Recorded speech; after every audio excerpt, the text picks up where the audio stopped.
You decided to make some extra money breeding dogs. Right. Did he give you any money? No money. That's a lie. How's that? I mean, I'm not stupid, but... If you're not stupid, don't play stupid when it's convenient. This is Judy Justice.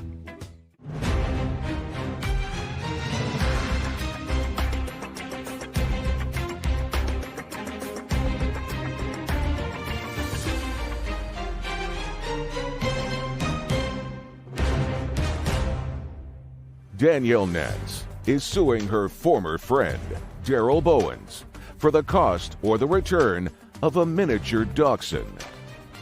Court come to order. All rise. Be seated, please. Kevin? Hello, Judge. Case 1087, Nance versus Bowens. Thank you. You're welcome. Miss Nance, what do you do for a living? I work for Amazon, and I'm also a CNA part-time. What do you do for Amazon? I am a sortation associate. So the packages come in on trailers, and they leave on the delivery trucks that you see in your neighborhood. So we sort them in between. It's very physical.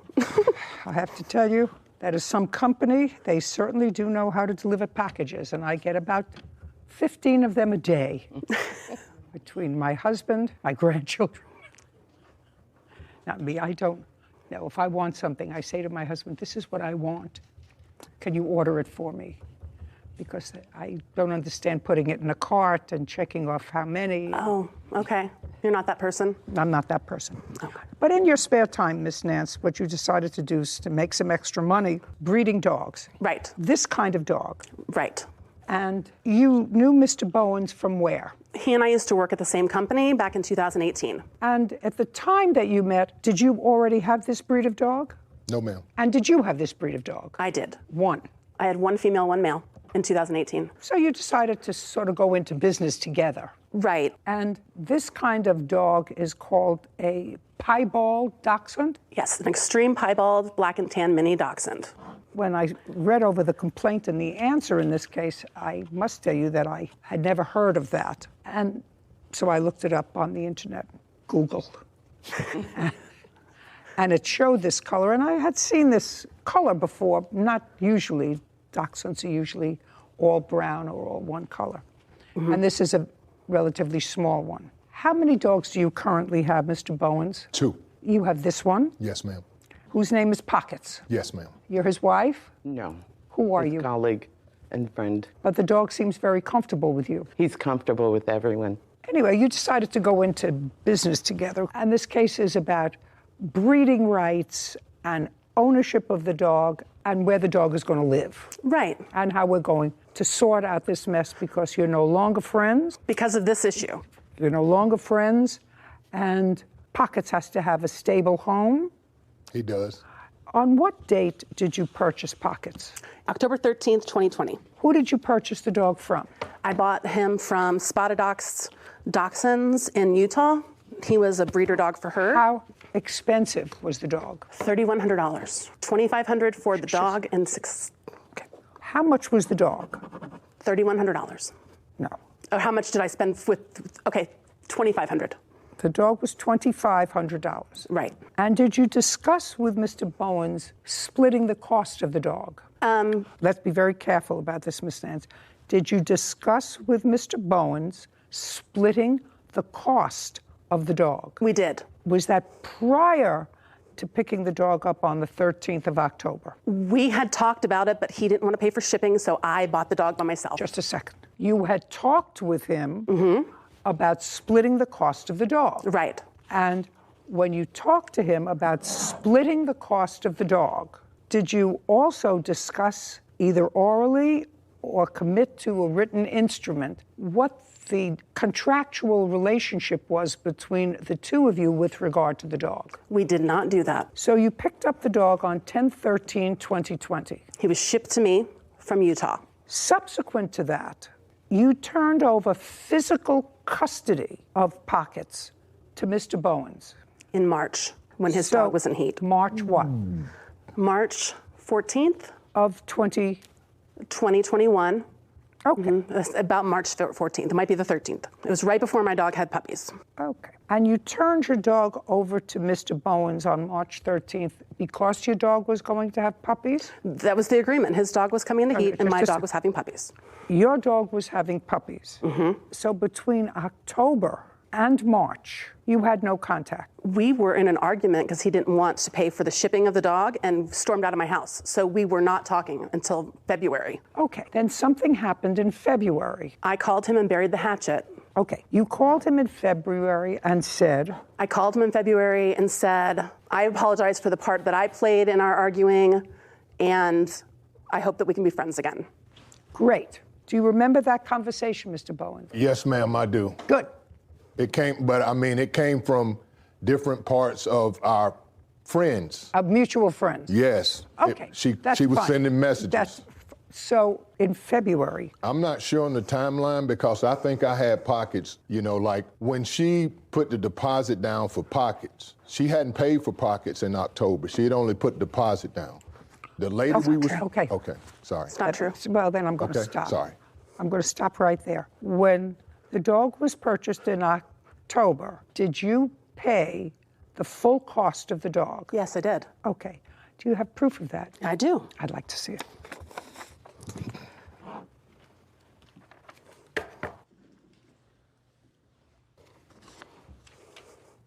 Well, you usually get a full contract with this. That's what I got from her. I didn't sign a contract. I just got an invoice for purchasing him. Was he an AKC registered dog? Yes, ma'am. Well, you always get some sort of a contract when you buy a dog from a breeder. She didn't give me a contract. We didn't have a contract. This is what I got from her. That's unusual. That's actually very unusual. Is it? Yeah. Absolutely. I've owned dogs all my life, and I've had a particular breed that I like very much. And every breeder, well, the 2 or 3 that I've used, has always had a certificate of good health, whether you can use the dog for breeding purposes, whether you have to have the dog neutered at a certain time, what vaccines the dog has had. So I know all of these things. These I take from my own history. That's what happens when you get old. You have a life's history. Miss Nance, I have to tell you something. I can always tell from someone's hesitancy whether or not they're giving me an accurate story. That last part of it was a make up as you go.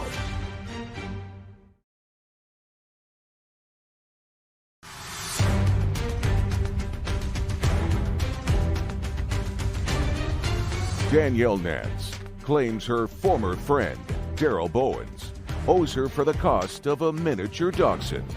Daryl is countersuing, claiming Danielle owes him for his portion of the dog's costs. So this looks stupid to me from somebody who's breeding, really. Okay. Looks stupid to me from somebody who is buying this dog for the purposes of breeding it. And if this is all you got, then this is probably a game you shouldn't be playing.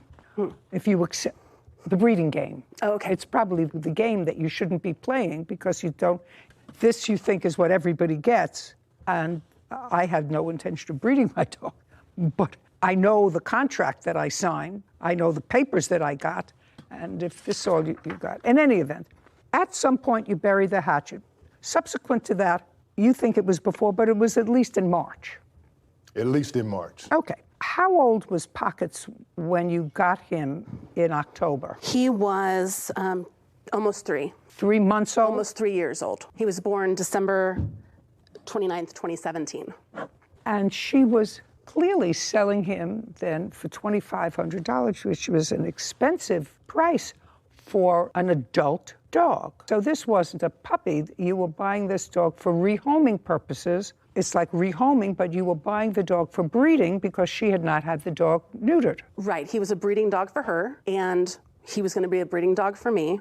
He is embark clear, so he's not got any genetic issues, and that's why I was feeling comfortable enough to pay as much as I did for him. So instead of buying a dog and not knowing if that's PRA or something. On what date did Mr. Bowens give you $1,250? It was when the day that his puppies went home. What date did Mr. Bowens? It's going to be, the total amount was paid, Your Honor, on No. Just answer my question. July the 28th. July? The 28th. Yeah, that was the day that the puppies went home. That's the day the puppies could go home. So when you say that's the date that the puppies could go home, you used Pockets to breed with a female that you owned? I use my dog Pockets to breed with. I haven't decided whose dog is it. I understand. Up until you make your decision, I You consider used myself the Pockets. Yes, ma'am. With her permission.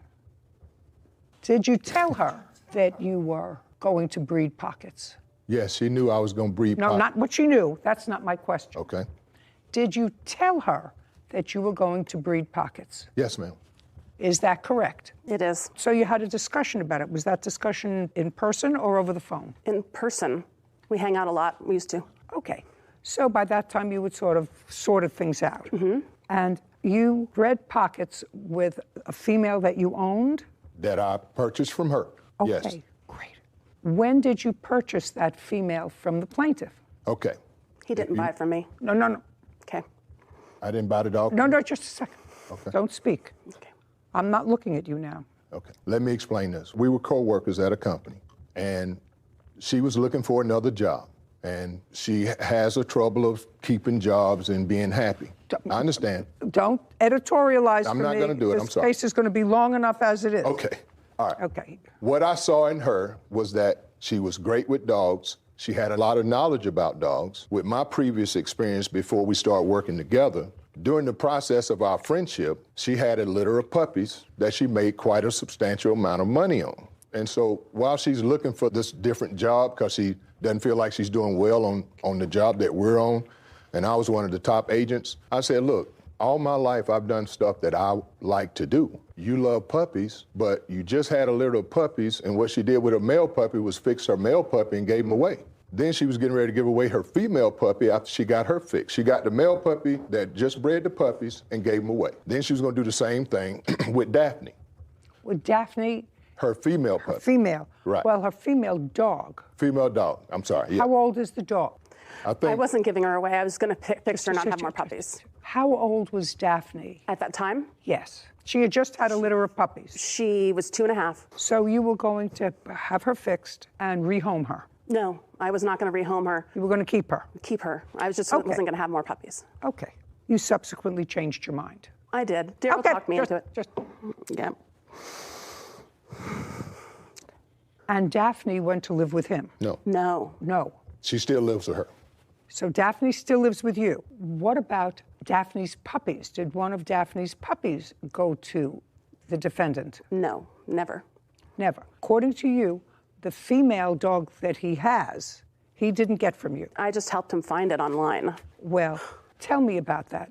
Okay, I found her on Puppy Find, and I made an agreement with the person that was selling the puppy. So you found this puppy on Puppy Find and contacted this person. Was this person selling the dog or giving it away? Selling. For how much? I didn't pay for her, so I think it was $1,200. And what was that puppy's name eventually? Pearl. Did Pearl eventually wind up with Mr. Bowens? Yes, from the beginning. just up. Sorry. And that's the female dog, Pearl, that ultimately had a litter of puppies with Pockets. Yes. Okay, now, where did Pearl come from? What state? Texas. Texas. And tell me how you communicated with Mr. Bowens then that you had located a puppy for $1,200 in Texas.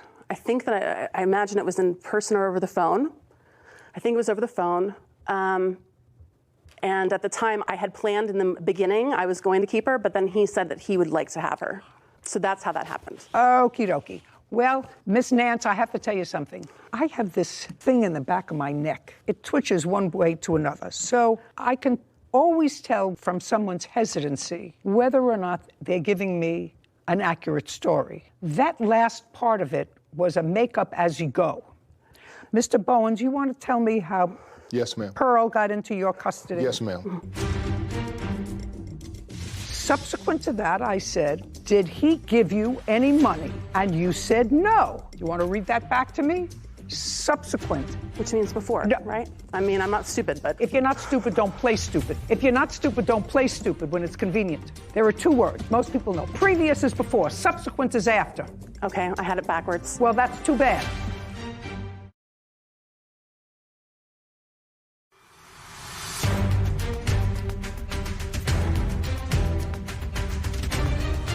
Danielle Nance has accused her former friend, Daryl Bowens, of refusing to return or pay for the miniature dachshund she purchased. Daryl says Danielle gave him the dog and owes him for the dog's costs. Okay, Mr. Bowens, you want to tell me how Yes, ma'am. Pearl got into your custody? Yes, ma'am. She came to me. In person Yes, or on the phone? in person. In person. Most At of your our At transactions- your home or at At your one of, at I work? mean, we hung out, barbecued. Okay. Okay. So she was at your house. Right. Well, it might have been at her rental house. She had a longtime resident, left it in a mess. I went over there free of charge as a friend to help her paint it. I also offered her to pay for the outside of the paint so she could go ahead and match the colors so she could just sell it instead of just renting it out. During that time, she was concerned by not working that she wouldn't have the money for her mortgage. She asked me, would I purchase Pearl? And I said, sure, I'll purchase Pearl so she could cover her mortgage. Was Pearl already in her custody? As I can remember, yes. But it's possible that she had just negotiated with this Because woman this is in over Texas. a 3-year period with a friend that you're not having to recalculate everything, Okay. you know? But you gave her money for Yes. that dog. Absolutely. And that So dog she could cover her mortgage. and that dog was $1,200? I think it was $1,000 and then $200 for the transportation. If I'm not, I have to go with her word, which Okay. Does that sound right? I think that sounds right. Oh, it sounds like a complete story to me that makes sense as opposed to what you told me a moment ago. Okay, so now we have this dog fathered a litter of puppies. Pockets has been in your custody for March, April, May, June, July, August, and so far in September. yes, ma'am, 7 months or more. or more. And the dog, for the last 7 months, the dog was in your custody, this dog, October, November, December, January, February, and part of March, Right. correct? And the dog has been now, if you get the dog back, in 3 homes. Total.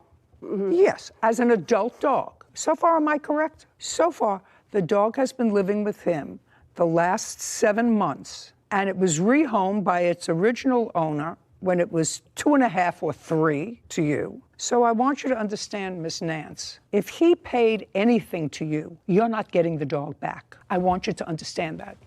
There is a certain humanity. So my question to you is, did Mr. Bowens give you any money? We're not talking about for the other dog, the female dog that you got from Texas. I'm talking about subsequent to Pockets going to live with Mr. Bowens. Did he give you any money? No.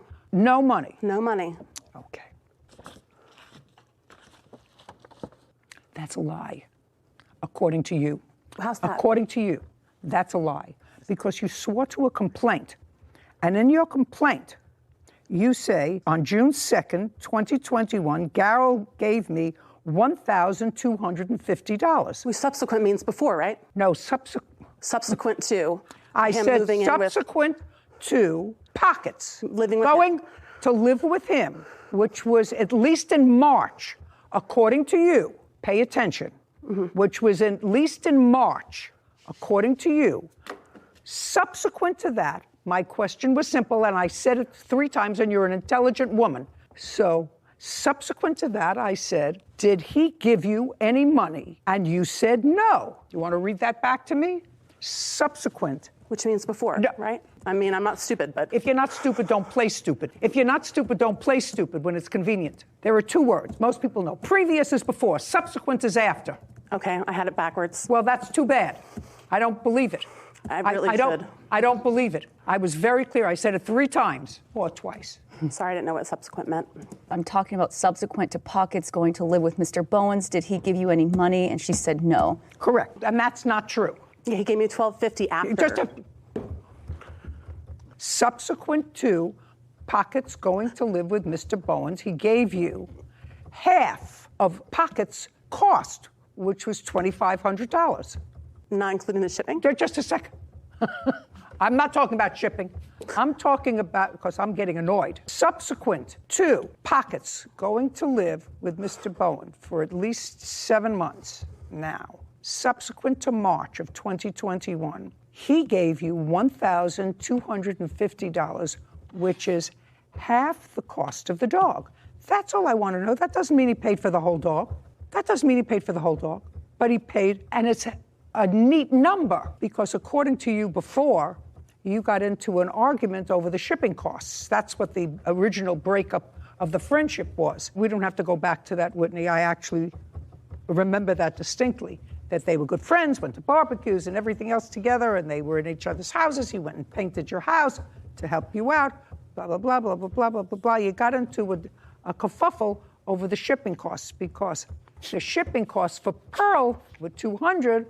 The shipping costs for Pockets was $600. Now it's all coming together. You said, I'm not paying $600 shipping costs. Pearl was $200. I paid the $200. I'm not paying $600. You got into a fight over $400. All right, I've sort of had enough of this case. You want this dog, sir? Yes, ma'am, I do. I love this dog. And this dog looks very, very comfortable, very, very happy, very contented, and very well taken care of. So I'm going to make you whole, madam. Judgment for the plaintiff in the amount of $1,250. We're finished here. Thank you. Court is adjourned. Daryl got greedy after he had the puppies. I offered all of my time and energy to help her out. He just doesn't care about them like I do. I just wish her the best. Daryl will take good care of him. It's not about the money with him. I love him dearly, you know? That dog, I had never seen one quite like it. And it was a great-looking little dog and looked very, very happy. And I know that probably the plaintiff isn't happy with that judgment, but with that judgment, the dog doesn't get to move again. It's already had 3 different homes in its relatively short life. So I'm sort of happy he's staying where he is, and he's comfortable. And plaintiff may not have gotten all the money she wanted, but she's whole. She paid $2,500 for the dog, and she got $2,500 for the dog. And she had her house painted. I think the right thing happened. I agree. Have you been cheated? Go to judyjustice.tv.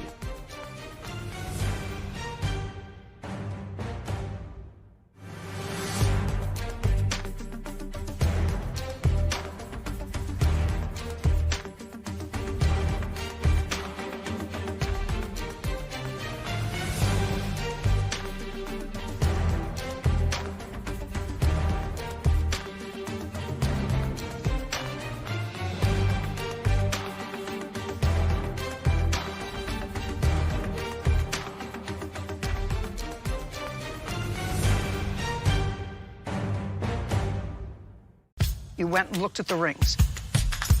I did. We were about to get married. Look happier. Oh, he's happy. You should tell his face. This is Judy Justice.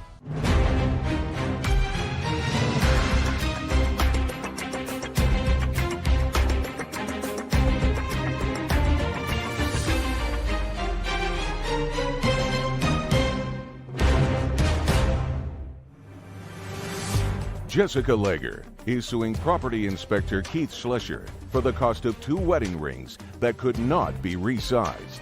Court come to order. All rise. Be seated, please. Hello, Judge. Case number 1022, Langer versus Schlesser. Thank you. Case is simple. Mrs. Lager, you want your money back, and you want to return 2 rings that you bought from the defendant. Defendant says, no backsies. You're right, Your Honor. Well, I know that that's your position, so I'm going to ask you, Mr. Schlesser, a couple of questions. What I get from your answer is that several years ago, a relative of yours got arrested. Yes. And there was bail set, rather high bail. Yes. And you posted that bail Yes, for I this did. relative. And in order to ensure your repayment, this relative gave you 2 rings, Yes. a man's ring and a woman's ring, to hold as collateral. And I assume that this relative never paid you back. Actually, he did pay me partial. Oh, how much partial? $3,000. And how much was the bail?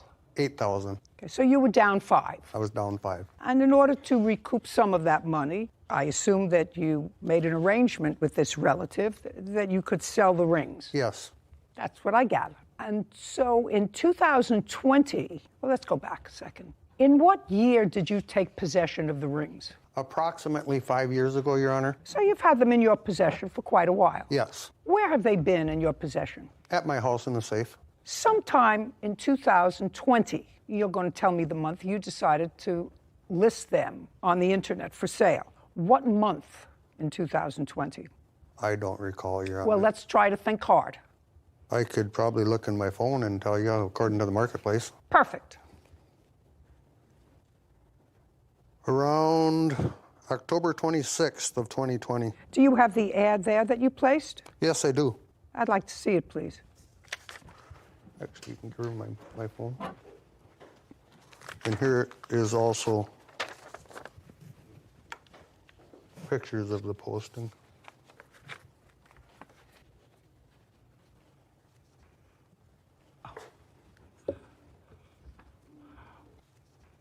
So you listed them for what, $4,500? I listed them, Your Honor, for $5,000. Well, this says $4,500, October 26th. I had reduced the price, not knowing what the value was. Now, just listen to me. Let's not editorialize this. You listed them for what price? The original marketplace list was for $5,000. Okay, and just a second. And when was that? Approximately 2 months. Not approximately. I asked you a question. I said, what did you list them for? And you said, I'm going to show you. You said, I listed them on October 26th. October 26th, it says $4,500. I want to know how long they had been on Marketplace. When did you first list the rings? I don't know the exact date, but I would say probably 3 months prior to that. Okay, so maybe sometime in July Approximately, yes. of 2020. You listed them for sale for $5,000. Yes. And then in October, you reduced the price to $4,500. Yes. And nobody bought them. Right. On what date did you contact the defendant? April 5th of 2021. of 2021. So now they've been on the market July, August, September, October, November, December, January, February, March, April. 10 months. Yes, Your Honor. Without so much as a nibble. No, I had different bites, but people that... Show me on here where you had bites. I'll have to have the phone. It should be right on here. Different ones that contacted me. Well, Dale right there is one of them. But to see all of them... Did anybody offer you a firm price for them? No. Prior to the plaintiff offering you $3,000? No. Okay. What? He actually had them listed for $3,000 when I first... May I see it? Do you have it? I don't have it saying exactly $3,000, but I do have in our messages, he did change the price, and it does say right here that he changed the price on it. May I see that, Kevin? Mm-hmm. Did you reduce the price to $3,000? I did, Your Honor. Okay. In what month did you reduce the price to $3,000? Right before I had them appraised. Listen, you're editorializing to me, sir. I just want the month and day that you reduced the price to $3,000. Right before she contacted me, probably a week prior to that. You contacted him on April 5th. When you contacted him, you had seen pictures of the rings online? I did. Were you getting married or were you married? We were about to get married. So this was a big purchase for you? It was a big purchase for me. Is it your first marriage? It is. We've been together for 20 years. Oh, well. Yeah. That's nice. Take a deep breath. So, yep. Look happier. Oh, he's happy. Yeah. Oh, is he happy? Oh, he's happy. Is he happy? He should tell his face.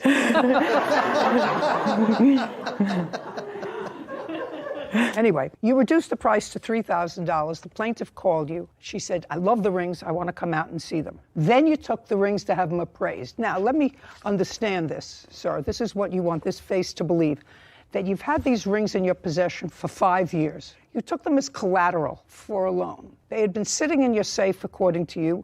You put them on Marketplace to sell. For 10 months, they didn't sell. All of a sudden, you had an aha moment after you got somebody who said, you know, listen for $3,000. I will pay $3,000. I just want to come out and see them. And then you decided to take them and have them appraised. That's what you want this face to buy. Yes, Your Honor. Okay. All right. Well, good for you. In my contract, I wasn't going to give them the originals until the balance was paid. Just a second. Are you talking to yourself or are you talking to me? I'm talking to you, Your Honor. Well, I don't want to hear you until you show me the appraisal.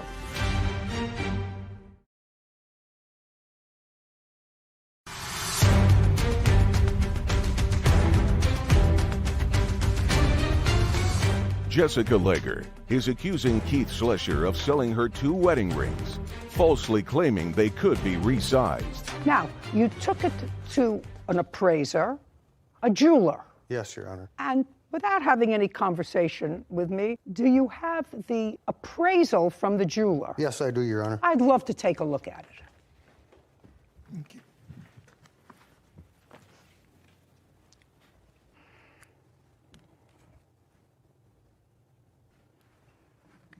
What is this that you're giving me? What is this? That is the appraisal, what it cost me to have them appraised. I don't care what it costs. I want to see the Yeah, appraisal that you had absolutely. done. I What? want to see the appraisal, not that Okay, you took I them. am looking for the copies of it that I have, Your Honor. In my contract, I wasn't going to give them the originals until the balance was paid. Just a second. But see, Are they you were going talking? Are you forward. talking to yourself or are you talking to me? I'm talking to you, Your Honor. Well, I don't want to hear you until you show me the appraisal. Okay. Here they are.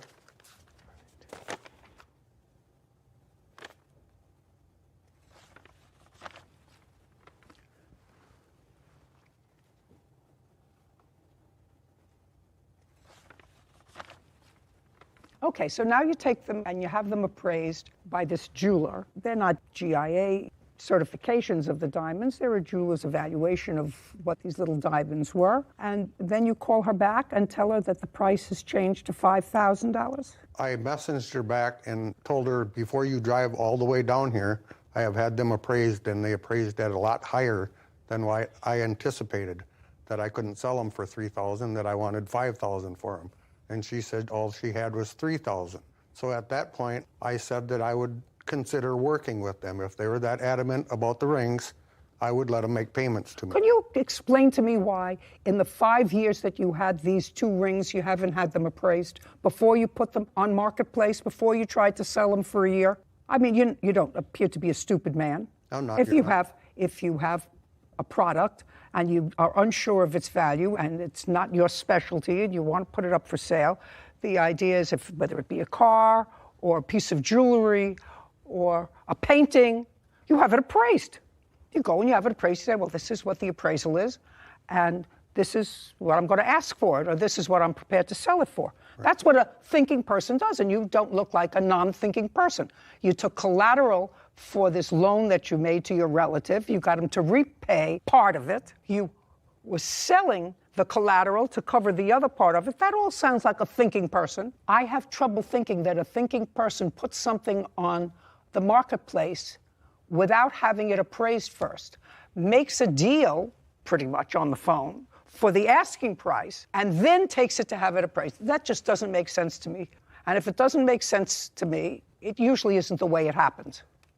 Okay, but this is not what the case is about. They came on the 6th. The 9th is when we actually went and met him. Okay, so on April 9th, you went and looked at the rings. Now, I did. Kevin, can I please have the rings? I want to take a look at them. Thank you.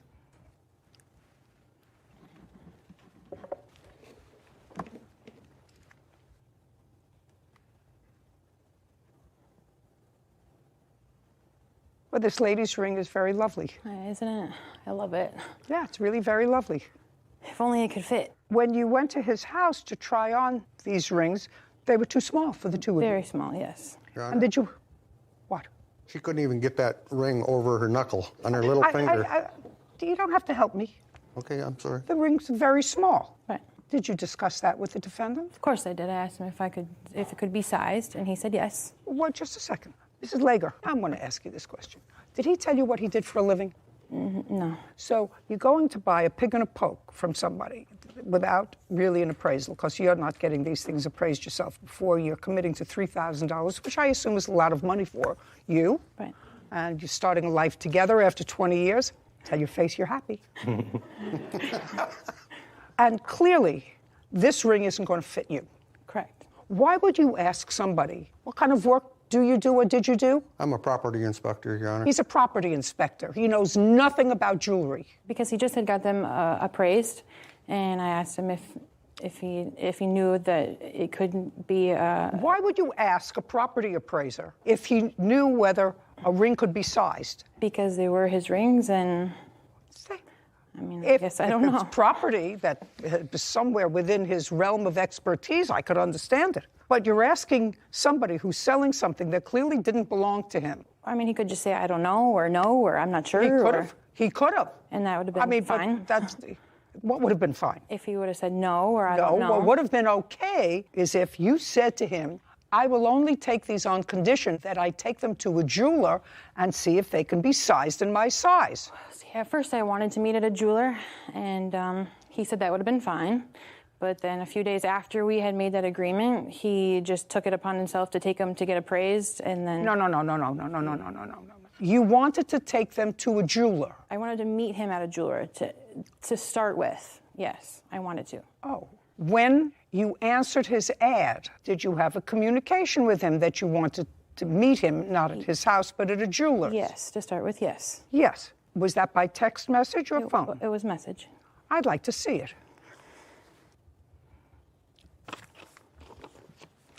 It's on that first page there.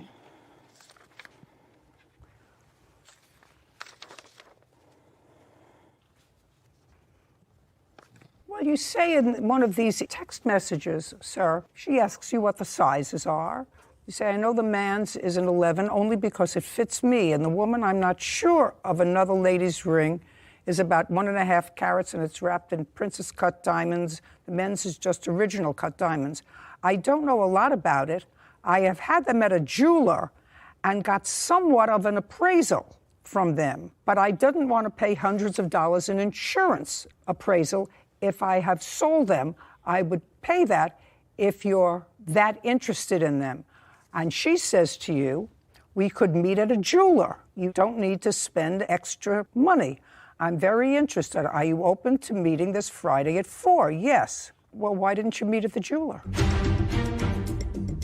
I said, why didn't you wait and go with them to the jeweler?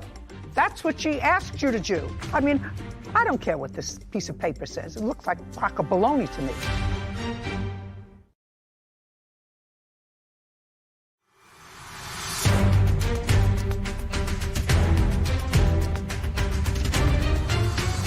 Jessica Legger claims Keith Schlescher refuses to reimburse her for 2 wedding rings that could not be resized. Okay. She says to you, we could meet at a jeweler. Well, why didn't you meet at the jeweler? Your Honor, I tried to take them rings to Rogers and Holland, where the store that they I'm were bought asking from. you why you didn't meet her at a jeweler as she asked. You said, could we meet at a jeweler? You don't need to spend any extra money because you said you didn't want to. I'm very interested. And then your response is, I have dropped off the wedding rings at the jeweler's, as you can see in the photo, to have them appraised. I will have them back Friday morning, appraised for insurance purposes. My question to you is, sir, she asked to meet you on Friday at the jeweler's, which could have answered all the questions, whether the rings could be sized, right? Yes. Whether they had the value of what you say they were valued at. And for some reason, you chose not to do that. For some reason, you chose to go to the jeweler, allegedly, by yourself and meet them at the house on Friday, on the same Friday. Could you tell me why? I went to have them appraised. They wanted $200 a piece to appraise them rings. I wasn't about to pay that. They wouldn't buy back their own property. So I decided to go to my own jeweler and have them appraised. And I got them appraised for $125 per ring versus $200. Just a second. That's not my question. I said, why didn't you wait and go with them to the jeweler? That's what she asked you to do. I mean, I don't care what this piece of paper says. It looks like a crock of baloney to me. So my question to you, sir, is why didn't you wait to go to the jeweler with them until Friday? Because I guess I wanted to know what they were actually worth. Then you should have done that in the 5 years you had them in your possession. But I also wrote a contract that she signed in an as-is. I'd like to see it. You're more than welcome. Here's the contract, sir. Contract is a contract. Is a contract. You have proof that you have title to these 2 rings? I got a letter from my stepson from him in prison stating that the rings were given to me as collateral. He can only give his ring, can't give his wife's ring. It was the ring. No, you can give away his wedding band. That's your only out, madam. This is a contract that you signed. Do you understand that? I know. The problem is that you took them to jewelers and you can't have them resized. Right. Is that Your Honor? the problem? That is the All right. The rings were given to Mr. Escalada for my bail money. Thank you for your time. I don't care. You wrote this contract. Yes, I did. Do you know that she's stuck with this contract unless I can find a loophole for her, which fortunately, I can. Because you have to be able to show me title to the property. There are 2 rings here. There's a man's ring and there's a woman's ring. And your relative, and I'm not going to say, whoever it is that gave you these rings, I don't know whether they had authority to give away the woman's ring. I have no idea. The woman's ring is the expensive one. The woman's ring allegedly has the solitaire diamond that's a carat and has some stones around it. That doesn't belong to a guy. It was given back to him by his wife. I don't know that. And you don't have anything to prove that. You have a letter from him saying, I gave you the rings as collateral, but there's nothing here that says that he gives you permission to sell them. I guess I had Just a second. There's nothing here that gives you permission to sell them. Well, he did verbally.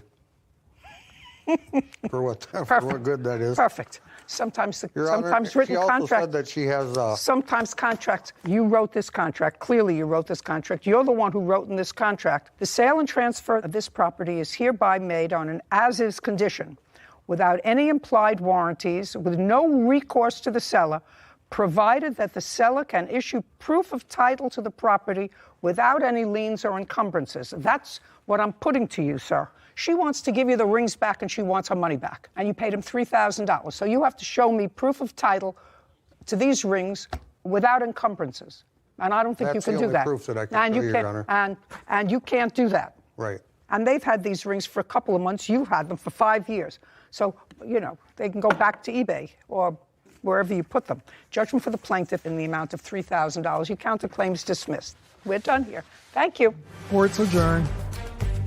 I am so happy because I knew that he was just a scammer, and I feel like he tried to scam me from the start. They called my jeweler. One question they did not ask the jeweler is whether them rings could be resized. When I seen the rings to start with, I was just like in love right away. I wanted to have them. She tried to put it on her little finger and it wouldn't even go over her first knuckle. Because he had told me that they could be sized. Well, stupid is what stupid does. I just feel like he was trying to scam me. Oh, I would have thought that they wouldn't have bought them, but I had a contract. Because they couldn't fit me. I got rings that can't fit. What's the point of that?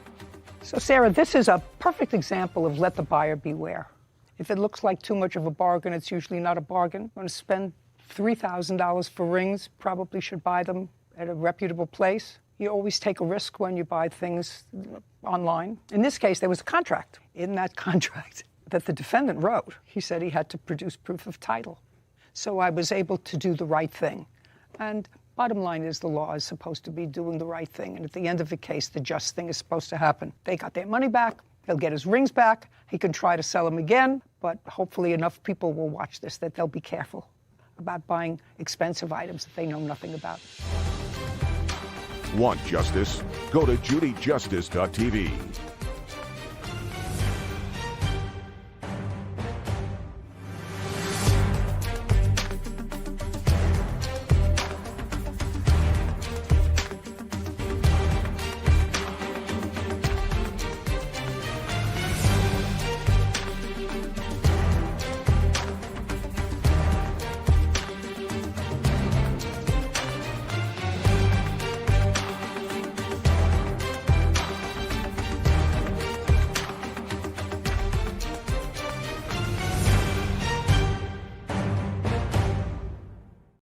His stimulus money went into your checking account. Yes, ma'am. And she was supposed to give that to your son, and she never did. She never gave him any of the money. He calls me, you need to give me the money, did it? I'm like, no, I don't owe you anything. She took from me. She stole from me. This was not your money. Oh, yes, it was. Yes, ma'am. This is my money. This is Judy Justice.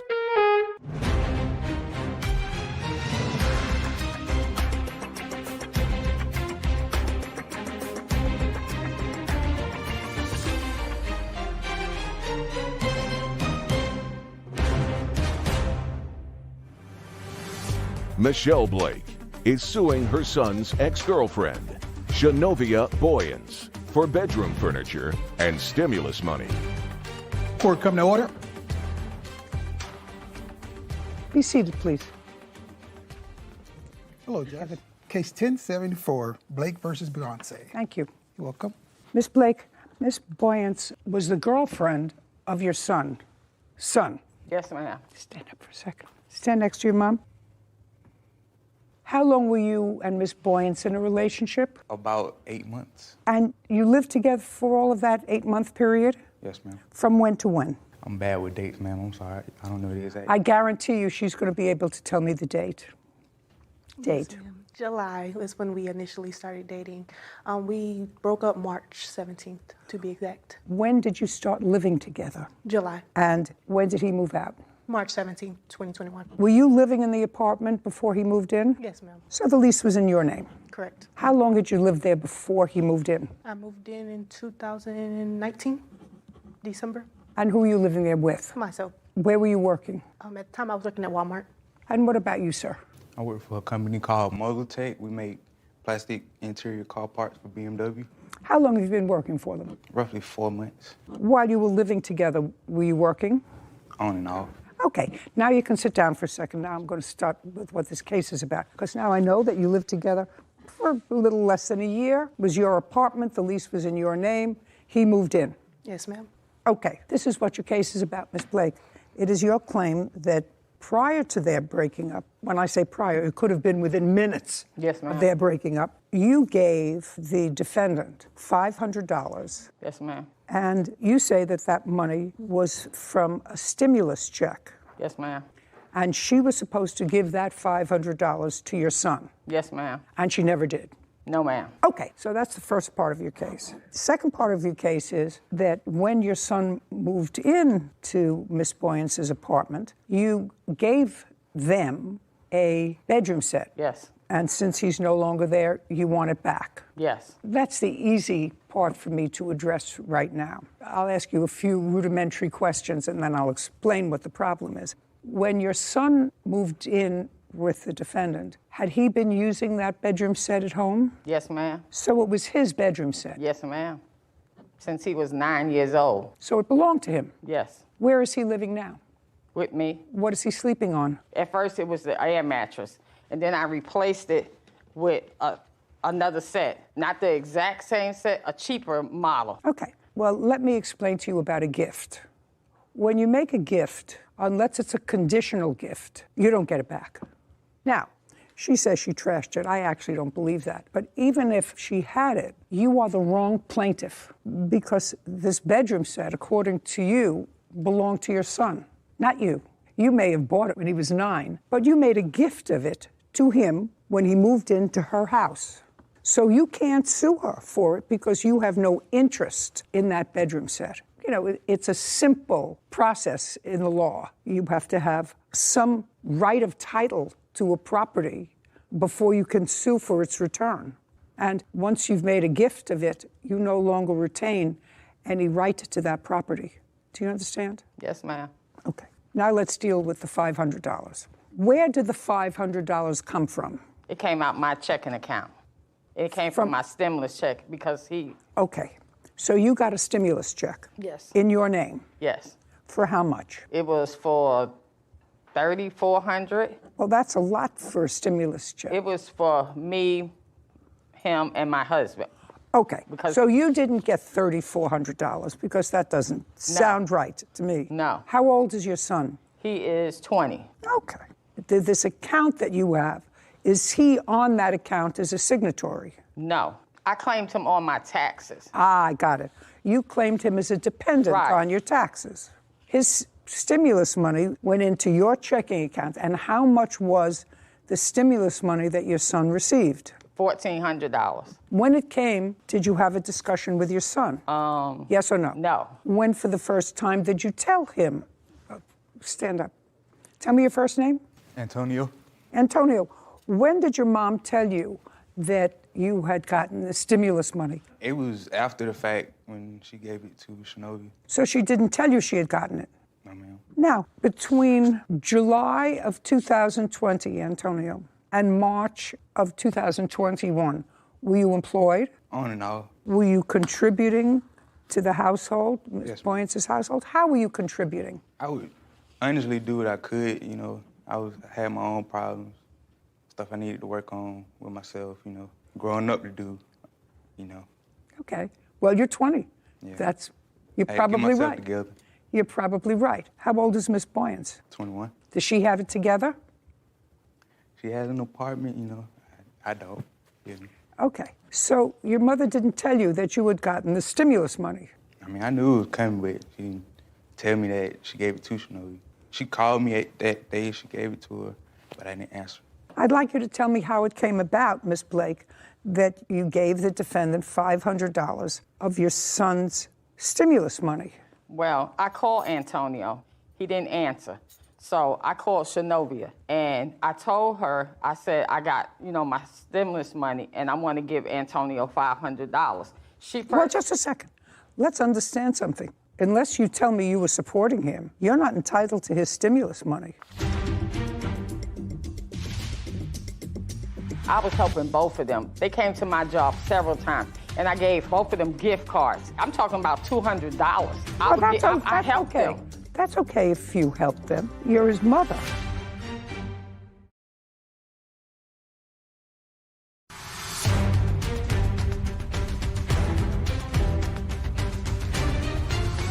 Michelle Blake is suing her son's ex-girlfriend, Shinovia Boyance, for bedroom furniture and stimulus money. Now, you may have claimed him as a dependent on your taxes, but if he is living independently of you, working on and off, or if he's living in her house and therefore if she's paying the rent and the utilities and the gas and the electric, et cetera, she's really providing the majority of his support, then that's not your stimulus money. He's an emancipated person if he's living outside of your home, living, working, or not working, but being supported by somebody else. Ms. Blake, that really isn't your money. I want you to understand that in your head. Once he's out of your house, he's not a dependent anymore. Do you understand? Unless you tell me that you were paying half her rent, you were paying half of her utilities on his behalf, because there were just the two of them living there. Does that make sense to you? Yeah, that makes sense, but I also was helping. I was helping both of them. They came not one time, they came to my job several times, and I gave both of them gift cards. I'm talking about $200. I helped okay. them. That's okay if you helped them. You're his mother. Right. But you didn't pay the rent. How much is your rent? $895. Her rent is $900 a month. Your son says, and he's very honest, he said, you know, I may have worked on and off, but I was really working on myself, putting myself where I had to be as a grown-up. But he was really living with her, so if he gave them gift cards, that's not support. Ms. Blake. Okay, so let's go back a little bit. So you got the stimulus money, his $1,400, which should have gone to him. And you couldn't reach him, so you called the defendant. And tell me about that conversation. I said, Shinovia, she was complaining that she was giving him gas money. I said, so I tell you what, just come over to my job, because I got this stimulus check, and I'll give Antonia the $500. And I told her, I said... Don't make... No, I told her, I'm telling you exactly what I told her. I said, whatever he does with it is what he do with it. Once I give it to her and she give it to him. But the thing is, Judge Judy, she never gave him any of the money. Okay, that's what your problem is, that the money was intended for him, and when you gave it to her for him, within 24 hours, they were no longer a couple. They were Antonio had left the house before the 17th. But if I knew that, I would have never put $500 in her Just hand. a second. Antonio, Did you leave the house before the 17th of March? Yes, ma'am. Where did you go? Back with my mom. Well, that's not so, because she said if she knew that you weren't together, she never would have given the defendant money. But you say that you went to stay in her house. Yeah. That's not possible, because that she would have known that you weren't together. Do you? No. Don't talk to him. Do you understand what I'm saying? Yes, ma'am, I do. Okay, because your mother lives in her house, so she would know that you were there. So your mother said they were broken up way before March 17th. And I'm asking you if that's true. You said, yes, ma'am. Yeah, I moved with my mom. Right when I moved out, I roommated with a friend. Okay, there we go. You see, Yes, ma'am. you got a little work to do, Antonio. All right. On what date did you move in with this friend? I think the 18th. So right from Miss Boyance's house, you went to this friend's house. Yeah. How long did you stay with the friend? It was even a couple days. And after a couple of days, how did you notify your mother that you wanted to come home? I can get in contact with her. It was just the time when she called for the money. I didn't answer at the time. On the 17th, you picked up the money. What'd you do with it? I paid bills that same day, which What bills? I paid the electric from Georgia Power. I paid Spectrum, which is the internet, my car insurance, and I gave him $100. Antonio, on the 17th, did the defendant give you $100? Yes, ma'am. Through Cash App. Okay, so I assume at that time that if she gave you the $100 through a Cash App, you had some sort of discussion with her about why she was giving you money towards the Cash App, Antonio. Let's move this along a little bit. Yes, ma'am. Okay, because there are certain things that make sense and certain things that don't make sense. So you're still living together at this time, on the 17th. Yes, ma'am. So at some point you must have had a discussion with her that went something like, I got $500 from your mother from your stimulus check. No. No, ma'am. Okay. When you got this $100 in your Cash App, or whatever it is, I don't understand those things, but That was when I came back to her house trying to get the money. Okay. After you split up, you came back to the house and she said, I'll give you 100 of the 500. Don't speak. I'll give you 100 of the 500. $100 was all she sent. Okay. Did you say to her, where's the other money? Yes. You did? Yes. Did you say that to her in text? Where's the rest of the money? Pretty sure I did. Okay. Just curious. Did you get any text from him? Where's the rest of the money? No, ma'am. All right. You want to tell me how it came about that you gave him the $100? Yes, ma'am. So actually, it was 3 days later that I sent him the 100, due to the fact that I made sure all the bills got paid first. When I gave him the 100, it was through Cash App. He then called me after me and her had a conversation. She hung up with me, called him, and told him that she gave me the money. After me and her discussed that we would not tell him because he did not know how to spend the money correctly, and that the only thing he needed was the gas money. So, well, this is when you were still together. We weren't still together. I have picture evidence that can show. Well, just a second. If you weren't still together, then why would she give you the $500? I guess he didn't communicate to her. When she called me, I explained to her the beginning of the day, which was when I Okay, was she called you on Yes, the ma'am. 17th in the morning. Tell me what. Correct. Tell me what the conversation was. I was at work. She called and she asked me, did we need anything? Just a second. Do we know what day the 17th of March? Wednesday. Wednesday. Correct. She asked me, did we need anything? As always, I would tell her, I need help because he does not pay anything. He doesn't help me with anything. So I didn't ask her necessarily, I didn't call her. She called me and asked me, I gave her, a response. I told her, yes, I'm giving him gas money. I'm feeding him. I'm putting clothes on him. I'm making sure he has all his necessities, and I get nothing out of that. So she was like, okay, well, I got the 500, She didn't tell me where it came from. She told me to come pick it up. I told her I would let her know because, like I said, I was at work. I ended up having to go pick up a coworker, and I texted her, I say, hey, is it okay if I come get it now? She said yes. 3 days later, once she finds out, I guess she finally gets in contact with him. They discuss it. He calls me. You need to give me the money. I'm like, no, I don't owe you anything. I gave you 100 for gas. And if anything, that 100 should be able to last you, and I paid the bills. But he wasn't living with you. Correct. But those were bills from when he was living with you. Correct. Okay. This was not your money. Oh, yes, it was. No. It was my money. I paid his bills. Ms. Blake, if you want to continue to spoil him, you could do that till he's 50. But that doesn't mean he's not an emancipated person.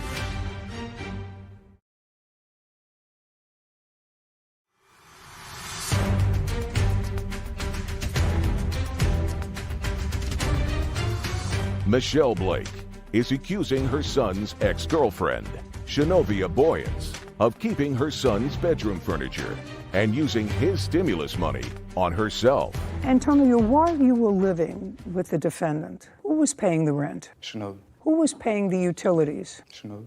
Honestly, she paid majority of the bills. I just gave what I could. Okay, so she paid the majority of your living expenses. Yes, ma'am. So when the government, because you weren't working full-time, gives you stimulus money and you were still together, I must assume that your intention was to use that stimulus money the way it was intended, which was for your living expenses. Yes, ma'am. Because I'm going to deal with this now because this case is before me now.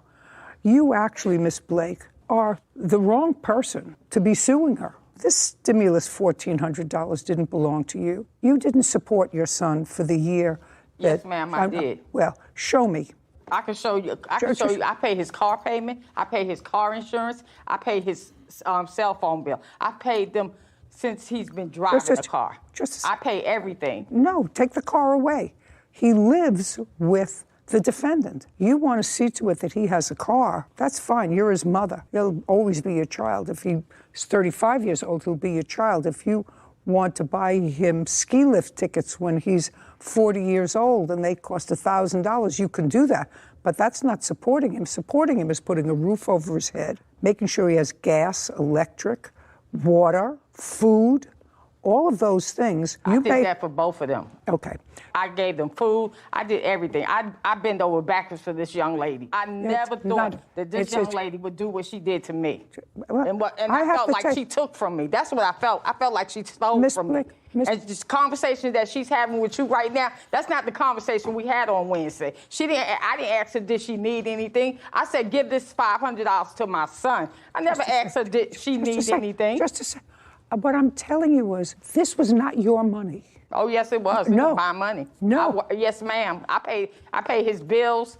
Yes, ma'am. This is my money. Okay, Miss Blake, and I'm telling you that when you are legally, when you're 20 years old and you're living outside of the household, which is your household, the fact that you may have claimed him as a dependent and the government therefore put the $1,400 that was earmarked for him in your bank account, he is an emancipated person. And if you want to continue to spoil him by making his car payment and his insurance payment and buying him clothes because he's still coming to find himself, you can do that. You could do that till he's 50. But that doesn't mean he's not an emancipated person under the law. That's his money. And so you are actually the wrong person standing in that place.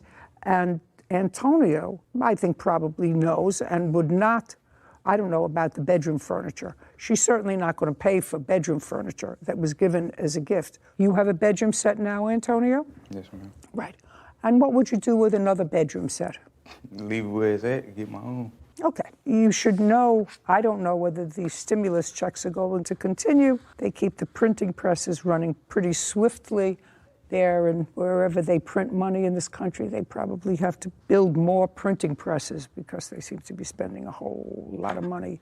In any event, Miss Blake, you're not entitled to any money for the bedroom set, and the $500 was spent on bills that were accumulated for your son while he was living with the defendant, with the exception of your car payment. And even though she may be the wrong party, I want to know how much your car payment is. I didn't make a car payment. I paid my insurance for my car. What was your insurance payment that you made? At the time, it was $187. Okay. Antonio, and this is a question for you, not your mother. You have a problem with her paying $187 in her car insurance out of that $500? Car insurance, yes. You have a problem with that? Yeah. Then I think you should sue her for the $187. That's all you would get in front of me, but your mother's the wrong party. Now, you have a counterclaim that's ridiculous. You have a counterclaim for emotional distress. It is your claim that Ms. Blake harasses you. She's not going to harass you anymore. She's annoyed that you have a bedroom set that she paid for a dozen years ago. She has to get over it because it was a gift. She has no interest in it. I don't know where it is. Where's the bedroom set? The nightstand and the dresser is still at my home. The bed I moved out the beginning of this month. Now, let's see if I can clean this up a little bit. Do you want your nightstand back? 2 nightstands and a dresser. Did you have nightstands and a dresser before he moved in? I had places to put my clothes. I didn't need any of the furniture at all. Well, no, what I'm asking you is, did you dispose of nightstands or a dresser when he moved in? No, ma'am. You want them back? Yes, ma'am. Okay. Those are his what? If I may. He's been to my home on 2 separate occasions. I've given him multiple opportunities to get this stuff. I actually texted him in July and asked him to come and get them. He told me he could not and that he had no one and that his mother, he would ask her, but he didn't know. And then I texted her as well, and she did not answer. Okay, I'm going to make this very, very easy then. You have 2 nightstands and a dresser. If Antonio makes arrangements to pick them up on notice to you within 48 hours, within the next 5 days, you have no problem giving them to him. Great. We'll prepare that order. If you don't remove them within 5 days, on 48 hours notice to her, they belong to her. Do you understand, Antonio? I'm able to now. Great. Thank you very much. We're done. Court is adjourned. I guess it was fair. I feel like everything was fair. I'm glad it's over with. I don't never have to see that young lady ever again. This young man has completely ruined my life, literally. Stay to yourself. So now I have to rebuild and become the successful young lady I know I will be. There seems to be a lot of confusion about these stimulus checks and who they're supposed to go to, who's supposed to spend them. There's no real clear guidelines, I feel like. Well, we've had, I think, 3 or 4 cases so far that dealt with those stimulus checks. In this case, it was clear she wasn't supporting him during the year. She was spoiling him with a car and gas money and with the extras, but he was living and being supported by somebody else. So it was clearly his money. He didn't claim himself as a dependent. He was still growing up. He was a very sweet young man, by the way. Yeah. But what did it tell you about gifts? And once you give a gift... No givesies, backsies. Right, that's true. Once you give a gift, you give a gift, and you no longer have any personal interest in that gift. So, easy case. Good lessons. Want justice? Go to judyjustice.tv.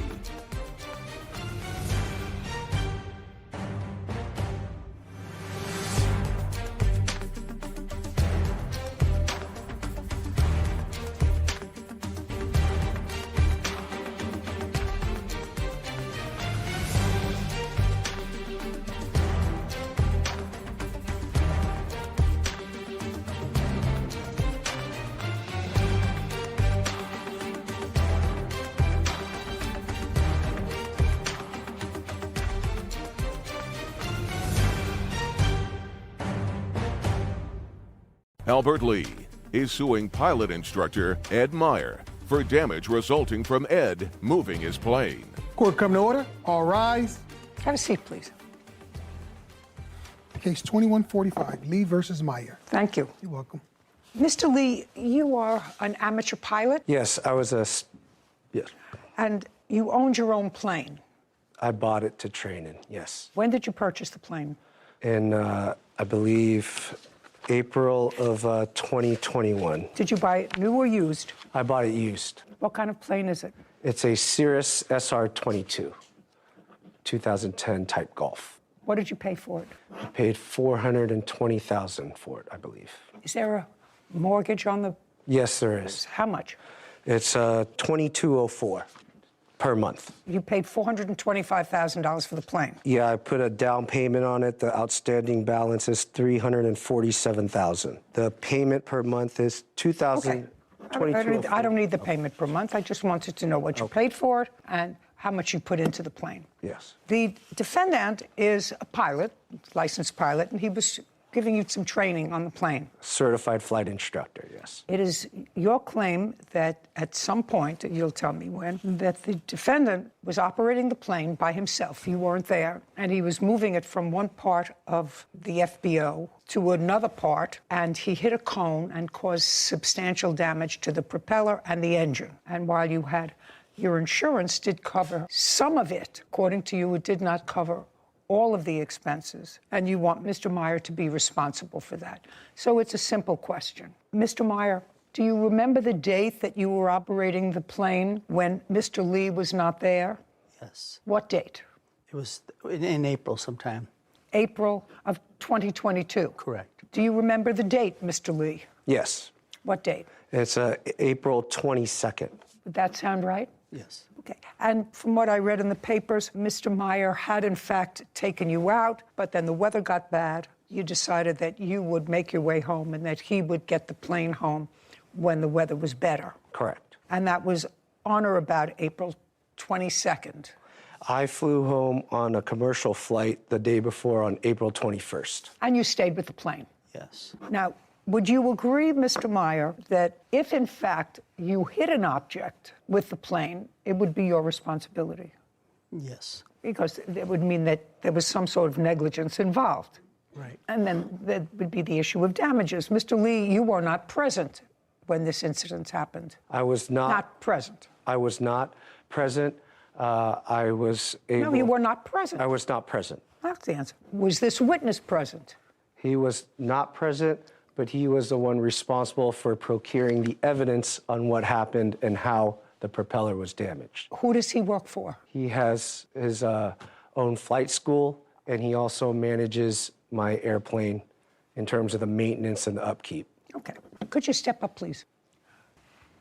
Tell me your last name. Last name is Williams. Mr. Williams, were you charged with gathering the evidence to determine what happened to the plane on the 22nd of April? Yes, I was. And you're paid a monthly fee by the plaintiff to manage his plane. That's correct. Did you retain the defendant as an instructor, or did Mr. Lee? That was both decided by Mr. Lee and Mr. Myers to fly for him.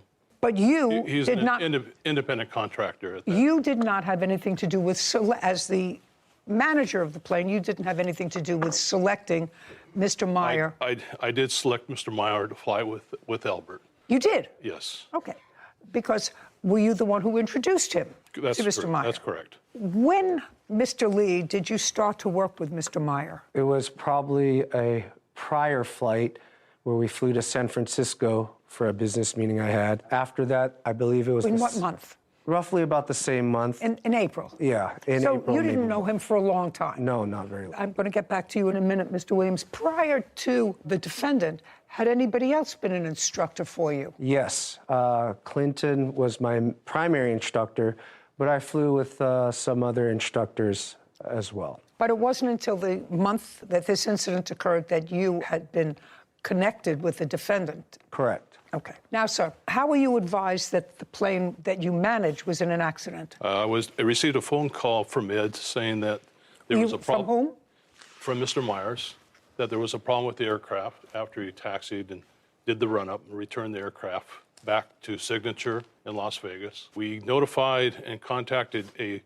Did you ask, what you would usually ask is what happened? Yeah, what happened? Just a second, and what did he say to you? He said that he was having instrument problems with the aircraft and he wasn't able to take off, so he returned the aircraft. At that point in time, I contacted a Cirrus Service Center, had 2 technicians go out look at the aircraft, see what was wrong. At the time, the technicians found that they... Don't tell me what they found. Okay. You can't tell me what they found. It's hearsay. They sent me pictures of the damage of the propeller. May I see the photographs?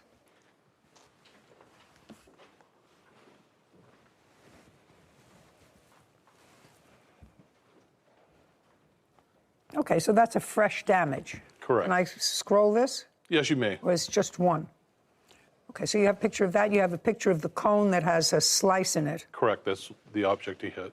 We also have a video showing the plane taxi and hitting the cone at the... I'd like to see that as well. Okay. Okay, let's see what we got.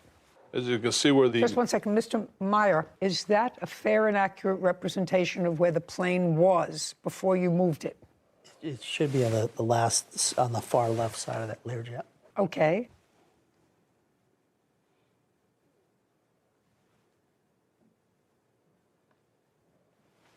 Oh. Mr. Meyer, do you see that you went over a cone? It's interesting. I didn't even notice there was a cone. You may not notice it, but you see it now. Yes. Okay. Your hitting of the cone caused damage to that plane. I mean, you're not talking about flying a 747. You're talking about a little single-prop plane. Yeah, they like those planes you used to put together with rubber bands. I wouldn't put my behind in one of those planes for all the money in the world.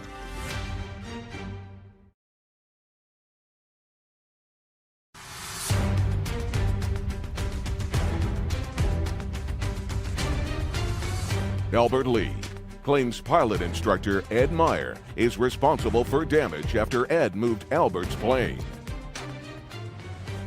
Okay. In all of my years of flying, which is pretty significant, I was an airline pilot too, I've never, ever experienced that in my life.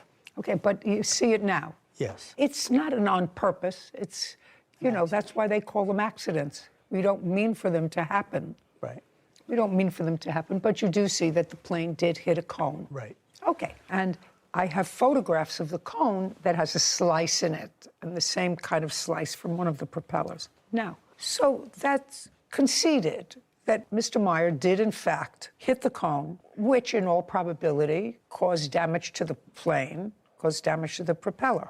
Now, tell me about your insurance. The insurance covered the propeller. They covered the teardown of the engine. When something strikes the propeller, they have to tear apart the engine, make sure the components... Do you have that do. paperwork for me? I'd like to see it. Okay, so here is the insurance covered portion, and here is my covered portion that I had to come out of pocket to pick up the plane. Okay. And I can explain both invoices.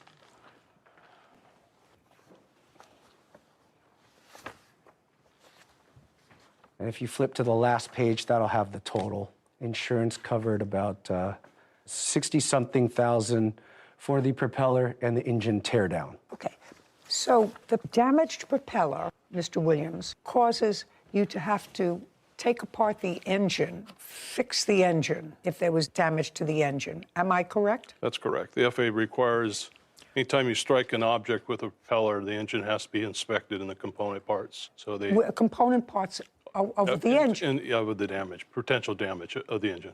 Internal damage that could be caused by striking an object. Okay, the insurance covered how much, sir? Mr. Lee? It's, it's on the invoice 60, I think it was 63,000, 64,000. It's on the last page. The last page shows a deposit of $63,000. Yes, that's it. The deposit was 40, balance due was 23. Did the insurance company pay the entire This entire $63,000. This is what was submitted to them. Yes. Okay, now I'd like you to take a look at this, Mr. Meyer. No, I'm going to actually ask Mr. Williams to take a look at this document. These are the items, Mr. Williams, that Mr. Lee says were uncovered. I would like you to go through all those items and tell me which of those items relate to the engine and which do not. Okay, is this the total? Carefully, because I'm going to potentially ask you about each individual thing, because there looks to me like some things that bear no relation to an engine. Okay, so most of the items that you see that are airworthiness on the airframe are the items that need to be inspected or replaced from the teardown. So your item 1, item 2, 3, 4, item 5, 6, 7, 8. These are all items that the repair shop goes through the engine and assesses whether it needs. Well, tell me how the brakes would be impacted. I don't think impacted by hitting the. Which invoice? And I don't know, but how brakes would be impacted by hitting a nose cone. Brake lining, I don't know what that is. Okay. Yeah, some of these items, Your Honor, such as one of these items, the brake lines, as you pointed out, is probably not part of the. Well, that's what I want you to go through, sir. Okay. Do you understand? I want you to take a marker, a pen, and circle, because I don't know a whole lot about airplanes, but I know a little bit about airplanes. I know what's routine maintenance and what has to be taken care of, because a plane either falls on its nose or falls on its tail, both of which I've experienced. Well, this is a small invoice. This is not your. This is a 12. Mr. Williams, don't ask him. I didn't ask you to have a conference with him. Okay. I asked you to look at that. You're the management company. I want you to strike those items that are not related to this accident and go through them very carefully, because. Can I make a comment? Okay. Nope. To you directly. Nope. Okay. Can I ask you something? Can you ask me something? Yeah. Well, he should tell you those cones are made of plastic. I don't care. They're heavy cones. You hit the cone. And the plane flew perfectly fine before you hit the cone. It didn't run after you hit the cone. You don't have to be a genius to figure out the cone caused, your hitting of the cone caused damage to that plane. I mean, you're not talking about flying a 747. You're talking about a little this is a single prop plane. Right. Yeah. Me, they like those planes you put together, we used to put together with rubber bands. I wouldn't put my behind in one of those planes for all the money in the world. The only items I can see, Your Honor, are 2 items that may not be related to the accident, items 7 and 8. Okay, may I have that back, please, sir? And you are familiar with planes, sir, is that correct? Yes. Okay. So what you're saying is item The circled item. 7 and 8. Correct. So we have There's a couple of we have right and left main gear, but which is 143 plus 270 plus 66. What about item 9? Pitch, trim, jab, nut, loose. What is that? Probably what they do during the inspection and the tear down, they go through the aircraft itself, make sure it's airworthy. So they probably caught another item or 2. You can probably put that on item that's wasn't part of the accident. The big ticket items, adding up all of these items, Mr. Meyer, that probably have no relation to the accident which you caused. Correct. Still bring the total amount to more than this court's jurisdictional limit.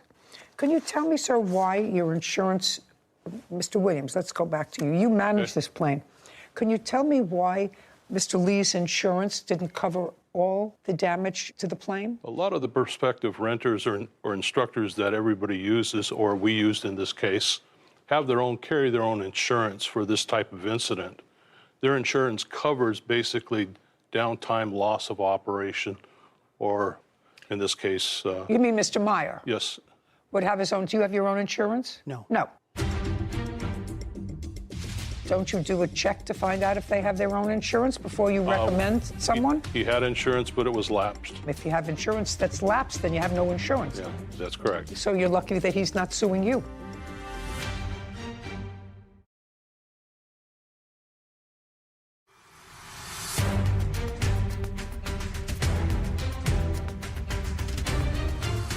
Albert Lee is accusing pilot instructor Ed Meyer of hitting a cone and damaging his plane. Ed says Albert was already paid by his insurance company. Okay. Mr. Williams, you were the one who recommended That's Mr. correct, Meyer. we did. Don't you do a check to find out if they have their own insurance before you recommend someone? He had insurance, but it was lapsed. Well, that he didn't have insurance. I get that all the time. If you have insurance that's lapsed, then you have no insurance. Yeah. As a flight school, our instructors are required to carry the insurance. Okay, but that didn't happen here. That's correct. So you're lucky that he's not suing you because you managed the plane for him. And you recommended him, Mr. Williams, you know. When you have a management company that manages your plane, they're supposed to make certain that if you have a certain kind of plane, that you have pilots certified to fly those kinds of planes. And if they give me a list of pilots and those pilots aren't certified to fly the kind of plane that I might have, then it's the fault of the management company. In this case here, the plaintiff and the defendant were working together as far as their payment and the fees they were going to charge. That's okay. They may have been working head to head. I mean, it was Mr. Meyer's fault, but I'm just telling you that Mr. Lee relies on your advice. What business are you in, Mr. Lee? I do commercial real estate. I sell shopping centers and office buildings. Okay, that's not his business. That's why he hires you. And if he hires you, he asks you for recommendations as to where to get the plane repaired for an instructor. Now, the fact that he may pay him independently, he's relied on you for information. So I suggest, Mr. Williams, that you tighten up your ship a little bit. Mr. Meyer, you're responsible to the plaintiff for the damage that you caused his plane. Why did you let your insurance lapse? It had lapsed. I just didn't even realize the fact that it had lapsed. I just realized the fact that when this came about, that's what happened. Well, when was the last time you paid premiums? Probably about a year before that. Anything else you want to tell me, Mr. Meyer? You owe him $10,000. You caused the damage. You have to fix it. Judgment for the plaintiff. We're finished. Thank you. This court is adjourned. I understand her point, the fact that what she saw. I thought she's very fair. These cones are made out of plastic. It's hard to believe. It sounds like a gunshot when he hit the cone and triggered several warnings. And for him to say he had no idea, it's a little bit hard to believe. They don't have much weight to them. With the loud bang after you hit it, it's quite obvious that you should have stopped and shut down and inspect the damage. There normally is never a cone at the 12 o'clock position. They're at the left side and the right side. They place cones all the way around the aircraft, and it's part of your responsibility as a pilot in command to do a walk around pre-flight, make sure there's no object in front of your aircraft. When I taxied out halfway down, that's when I recognized there was an ICAS message that came on. I finally got it back, and no more student pilots won't let any CFIs fly for a while. You know what I thought about in this case, Sarah? That lay people have to look at something, lay people, and while I'm a judge and have certain expertise, I have no expertise in reading slips that show what's been done on a car or an airplane or a train or a boat. But we have common sense. But we have common sense. And your brakes are not part of an engine. Yeah. You know, you have an engine job, and then you have a brake job, and you have a... I saw where you were going. different kind.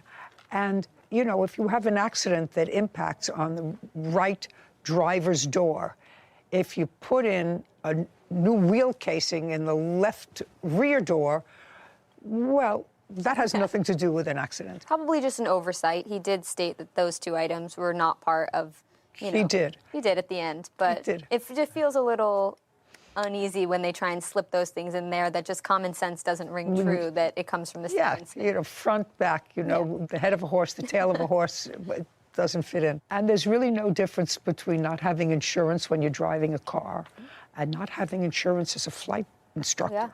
Yeah, that's pretty serious. I would think there would be a more rigorous check on that before you get behind an aircraft, the wheel of an aircraft. Absolutely. You would think that there would be. Yeah. As Florence.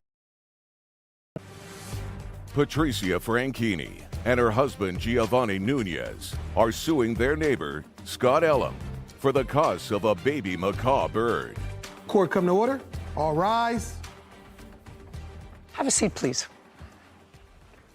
Hello, Judge. Hello, Kevin. Case 2194, Franchini Nunez versus Ellen. Thank you. You're welcome. Miss Nunez? Yes. Your husband? Yes, ma'am. You and Mr. Elam? Elam, Your Honor. Elam are neighbors. Yes, ma'am. And you have backyards that are joined, separated only by a fence. Yes, ma'am. What kind of fence? It looks plastic. I'm not sure. It's Who a has a vinyl picture of the fence, fence? And you each have, as would happen, dogs, same breed. No, ma'am. What do you have? I have a Shetland sheepdog and a Dutch shepherd, ma'am. And what do you have? I have shepherd mixes. How many dogs? 2, Your Honor. And you have 2. Yes, ma'am. This is what the case is about. This is the fence. It's not a chain link fence. It's either a wooden or a plastic fence. And you can see that underneath this fence, there's a board here where I assume there's a hole because the dogs dig holes to get to each other. Is that a fair statement? Yes, Your Honor. Fair statement? Yes, ma'am. Okay, good. Case is about an incident that occurred. You've been neighbors for a while, and you have had this dog digging also for a while. Also correct? Yes, the defendants. Okay. This incident happened on the 16th of December, 2022. Yes. Why don't you tell me what happened? I got up that morning to let my dogs out. Both? One dog. Okay, so the day started out, me and my husband woke up. My husband had to go get a tire fixed, so he took my smallest dog, my Shetland sheepdog, with him. I remained home with my 2 children. Slowly. Okay. Sorry. How old are your kids? They are 6 and 7, ma'am. Okay. I remained home with my children because they were ill, and I had an appointment with them later on that day. My husband went to go fix the tire at 8 a.m. I got up in the morning to let my dog out. Got up in the morning to let your dog out? Yes. The shepherd mix? Yes, ma'am.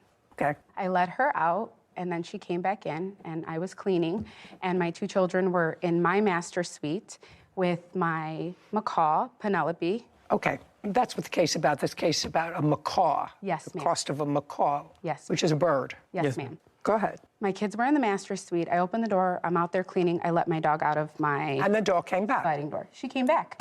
Well, then she stayed by the door. Now, none of my windows have curtains, so I can... Just a second. So then, but she stayed by the door, but she was inside? She came back inside. I shut the door. This was 20 minutes went by. She's by the door. She's crying. I told her we would play later. I assumed she had to go to the restroom again, and I let her out again. She stood on the step, but she didn't go further than that, and she was just kind of staring out. From the left side of the house is where the defendant's dog, Bella, charged in my home. And then when I tried to grab her... When you say his dog, Bella, yes, came into the side and ran into the house, that doesn't...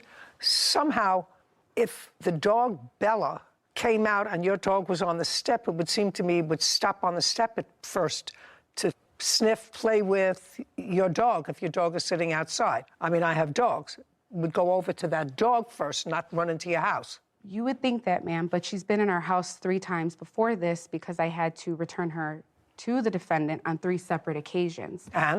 And she didn't do that day. When she came in the backyard on the 3 other instances, I remember the very first time someone from that household came to my door, and I knew the dog was in my backyard, but I didn't open my door. I left her back there. I figured they'd come. They did. And I said, hold on a second. I put my kids, I put my Sheltie in the room with my bird, and I shut the door. Are we talking about the same date, December? We're talking about other days that I brought.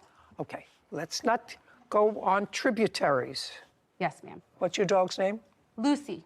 Lucy. So the dog just went straight into your house. And what did Lucy do? Lucy charged after her and tried to attack her. Okay, so the dog has been in your house before. Have there been incidents with the 2 dogs? No, ma'am. The defendant's dog is submissive to my dog. So the only time I brought the dog in my home was when I shut all the doors to all my bedrooms.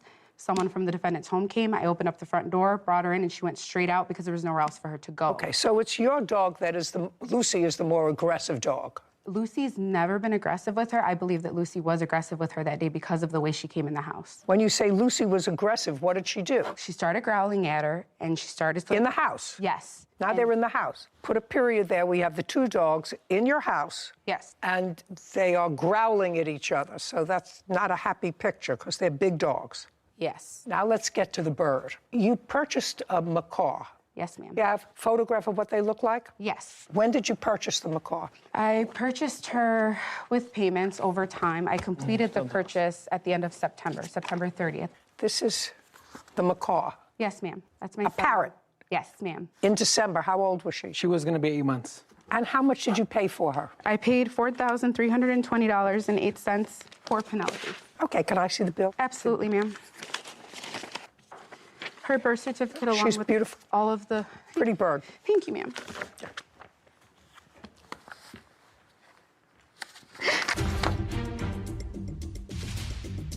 She bolted in my master suite where my kids were. Lucy? No, Bella. Bella. Bella did. And I went in there, I heard my kids screaming, Bella is killing Penelope. And later today. Is there something wrong with your mind? No. Did you just say to me, am I crazy? Did he say he owed back child support? Yes. To her? Yes.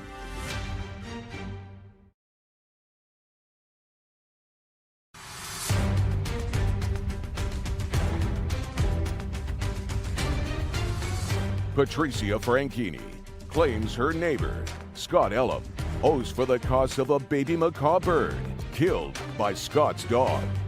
Tell me what got you interested in the macaw. Earlier this year, full disclosure, ma'am, ended up in the hospital very sick for 2 weeks, and I was going through a lot, and I started volunteering at the bird store down by my home, and I really liked the Hans macaw because my grandma had one when she was younger. Slowly. Yes, ma'am. And so I spent a lot of time bonding with the birds there, and my husband and I thought it would be good and therapeutic for me, given what I had been going through. Okay, now the 2 dogs are in your house, sort of fighting with each other. They did not fight, ma'am. I did not Well, allow them to. growling. Yes, ma'am. Growling at each other. And tell me what happened with Bella and the macaw. I tried to calm Lucy down, and my master door was open. Everything was happening so fast. I know I'm describing it slowly, but it was quick. She bolted in my master suite where my kids were. Lucy? No, Bella. Bella. Bella did. I heard my kids screaming, Bella is killing Penelope. And that's the bird? Yes. And I tried to get to Bella. I couldn't. My dog was standing in between us. And while I was with the 2 dogs, then my son thought, oh, I'm going to go get her. And that's when he got Bella kind of snapped at him and she scratched him. And so then I couldn't get her. I couldn't, she literally was like chewing her up and like dropping her and like biting her again, you know? And it wasn't until my Dutch Shepherd bit her on the nose that she finally let her go. And I swooped and I grabbed her. I booked it to my pantry in my kitchen with my kids. And Lucy stayed in front of the door. And I have a door on it, and I just stayed in there. And I called my husband, and I was screaming on the phone. He got home maybe, I don't know how long. It probably really only was like 5 or 10 minutes, but it felt like forever. She was like and dying where was in my Bella arms. during this time? Bella was around the pantry with the bird in her mouth. And then I took the bird from Bella, and then I put her to the cage. And then Lucy just stayed by the parrot. And then I opened the door and talked to the kids. They were all hysterical, and I was trying to understand what she was saying. Where was Bella? Bella was in the kitchen with a parrot. And how did Bella get back to the defendant? I walked her over. How did you do that? Kind of like how a mother pup grabs her by the neck. I grabbed her by the neck, and I walked her over. Okay, your dog killed their bird in their house. And? Your Honor, the hole that allowed Bella to get into their backyard is primarily dug by their dog over the course of many, many months. And? I continued to repair my side of the fence. Their dog continued to dig the hole, destroyed wood that I had put there. The dog got through. In that story, it's sad, but that's not the story that he gave to my wife when he came pounding on my door. Well, you can't tell me what he said to your wife, sir. Okay, that's fair, Your Honor. I can tell you what he said to me. I called him. You can tell me what he said to you. Instantly? Just you have to understand, he wasn't home when your dog got into the house. He came home at the end of the episode. Do you understand that? I understand that. Okay. Understanding that, you can tell me your version of what he said to you.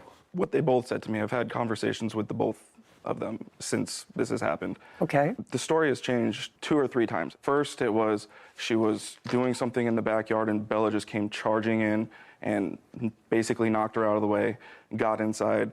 The first story was, I assumed the entire time that he was home, because when he was talking to me over the phone... I don't care what you assumed. He wasn't home when it started. Your problem, sir, is, first of all, you were aware of the hole. I don't care who dug it. You were aware of it. And it's not the first time that the dog has gone onto their property. Has their dog got onto your property? No, because I fixed my side of it. I take care so of the my answer house. is the answer is no. Correct. Who do you live in your house with? My wife and my children. How old are your children? I have a 1-year-old. I have a 7-year-old. Let us say it's their fault that the hole existed that allowed your dog to get out. But you were aware of it because it had happened before that they had to bring your dog back. That a fair statement? That's fair, yes. Okay. Let us assume that it was your dog that was responsible for the hole. And their dog, despite the fact that yours was a better digger, you know, having dogs and having a fence, they both dig at the same place. They may not have fixed their side, but they both dig at the same place, trying to get to each other. Whose fault do you think it would be if their dog created the major part of the hole, got into your yard, and bit your 1-year-old? Whose fault would that be? I think it would be equally our faults. Really? Absolutely, yeah. Really? For digging, for not taking care of your property, absolutely. Really? I actually find that answer sort of bizarre. I would take responsibility if my child got hurt due to something that I didn't take care of. Absolutely, I would. Well, you may feel guilty about it, but you would certainly want them to pay all of your child's medical bills. No, I would not. Well, then you're a better person than the law is, sir, because your dog was outside of your control, clearly, because it got into their house. It was something that you were aware was a possibility, no matter who dug the hole, so you were aware because it had happened before, and your dog caused damage, and the damage your dog caused, and I'm putting the emotional distress, these 2 young children, and the plaintiff seeing your dog kill this bird that they had been paying off so much per month for a very long time. Putting aside that, they paid $4,300 for this property that your dog destroyed. And that's your fault. You're responsible for that. So if, because of this problem, and your dog has a problem, and their dog has not come onto your property, but your dog comes onto their property, then you have to say, you know what? I'm not letting my dog go out unsupervised because it has created trouble in the past. May have been their fault because they didn't fill in the hole as quickly or as carefully as you did. But you knew that that happened, and you're responsible for the damage. It would be no different than if the dog ran inside, and as she was trying to get the dog bit her, and she had to have surgery, and she had to have a plastic surgeon deal with reconstruction. Who do you think would be responsible for that? That would be you. And just because it's a poor little bird that happened to be the victim of this doesn't make you any less responsible. Judgment for the plaintiff in the amount of $4,300. We're finished. Court is adjourned. I feel like it was justice for Penelope. When a homeowner doesn't take care of their property and someone lets another dog in their house, they shouldn't be blaming other people for that. It was extremely difficult to hear my kids screaming like that and do nothing to calm them down. The judge's ruling is the judge's ruling. I hope that he never gets another pet again. I don't think there's gonna ever be a relationship, which is totally fine by me. One of the most interesting things about that case is I don't think that the defendant's dog, Bella, was a quote-unquote aggressive dog. But I didn't get a hint that the other dog was even aggressive. Even by the fact that the husband was able to walk her back by the scruff of the neck. If that was an aggressive dog, they would just turn right around and give you a nice little snap. So that says to me that although the dog didn't obviously do it on purpose, what are you going to do? But you're responsible as a defendant. You let your dog out. It's a act that's happened more than once. You were on notice. Dog is out of your control. You're responsible. That's the bottom line. Case 2202, Young versus Buchanan. All parties, please come forward. Essie Young is suing her granddaughter's father, Keith Buchanan, for an unpaid loan she gave him for a car. Miss Young, the defendant is married to your daughter? No. He is the father of your grandchild? Yes. Do he and your daughter live together? No. Where does your daughter live? In Maple Shade. Were they ever married? No. They have one child? Yes. Who's 12? Yes. Did you live together with Miss Young's daughter? Well, at one point, she lived with me in Maple Shade. How long ago? This was 2010, 2011. You mean when your daughter was a baby? Yes. How long have you had custody of your granddaughter? 11 years. My daughter never stayed with him. I don't know that. He says she did. Yeah, but she did. So she got that money that he owed her for child support, for taking care of his daughter, and he wrote that off of the loan. Is that what you're telling me? Yes.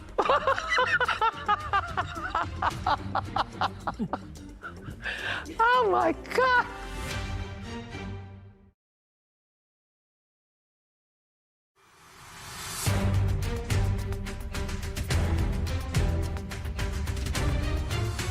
Essie Young claims her granddaughter's father, Keith Buchanan, refuses to pay back a loan she gave him for a car. This is a very simple case, because I don't have to get into the history of why you have custody of your granddaughter. Yes. Mr. Buchanan, according to you, asked you for a loan to buy a car. Yes. When was that? Before he got it, he was calling every day. Did you maintain a relationship with him? Yes and no. Would he visit his daughter? No. Ever? Once in a blue moon. Okay. I usually have to take my granddaughter to see him. Okay. It was sort of odd to me if he was never married to your daughter, so they didn't have a formalized relationship. They don't live together now. Why would you loan him? I know that you did. Mm-hmm. Why would you loan him money? My granddaughter. Except you're a very nice person. My granddaughter asked me to. She said, "Grandma, would you please help my dad?" I told her I really don't want to. And she said, "Could you please do it for me?" Oh, different story. Yes. And then I said, okay. Okay. So you discussed with your daughter during one of these visits that you needed money to buy a car? No, never did. You never did? No. Who is this person? That's my wife. Does she work? Yes. Do you work? Yes. Well, why would you ask your daughter's grandmother, who takes care of her, who's always taken care of her? You don't. Neither does her mother. Why would you not ask your wife's family? You both work. Take out a loan. Why would you go to her and ask her for money? But it was a situation that happened and I lost my previous car. I contacted Essie. I talked to Essie. No, I'm asking you why you would ask her. What would prompt you to call her? Doesn't she have parents? Yes, you do. I did that, and at the time they couldn't help. So you went to her parents first? I went to her family first. They said, sorry, they can't help at the time, so Mrs. Young was my last resource, which I didn't want to use, but at the time I had to use it because I had no other choice. I had to hurry up and get a vehicle. Well, why didn't you take out a loan? Actually, I couldn't. What do you mean you couldn't? Because my credit's not all that great. I tried to take out loans. I tried to go. Does your wife have a car? Yes, she has a car. Okay, why don't you use her car? She worked. I work an hour and a half away from home, and she worked too, and we worked around the same time. How much money did you borrow from her? $2,000. How much did you give back? $912. $912. Show me. On page 4, May 5th, 2022, she got $912. From what? From my taxes. And we agreed on once I filed my taxes, I would give her $2,000 for my taxes. She got $912 from them, that same taxes, because I owed backup child support. So she got on top of my regular payment for child support plus $912. What? Is there something wrong with your mind? No. Did you just say to me, am I crazy? Did he say he owed back child support? Yes. And so she got that money that he owed her for child support, for taking care of his daughter, and he wrote that off of the loan. Is that what you're telling me? Yes.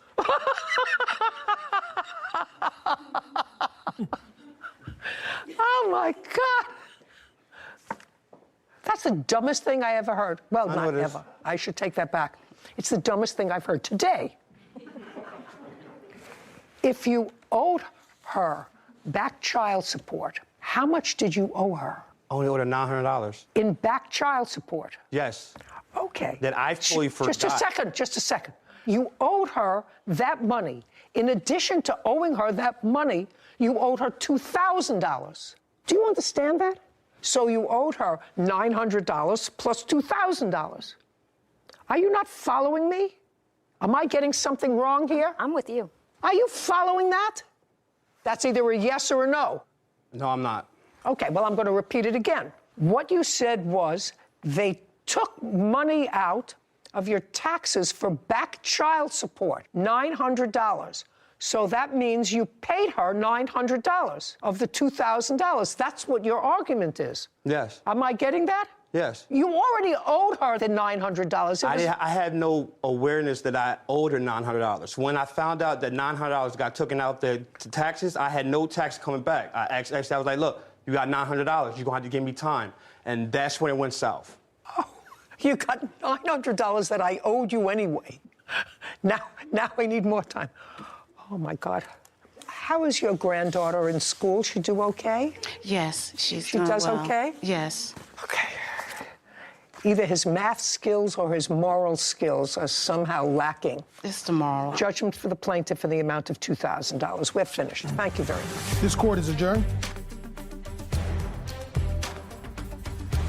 I think the judge seen right through him. He was going to be miserable, so I just let him be miserable. No one thinks like that. As long as she go about her life, I go about my life, leave my family alone. I just think he was hustling me. Only contact me when he got something to do with my daughter, that's it. I don't want anything to do with him either.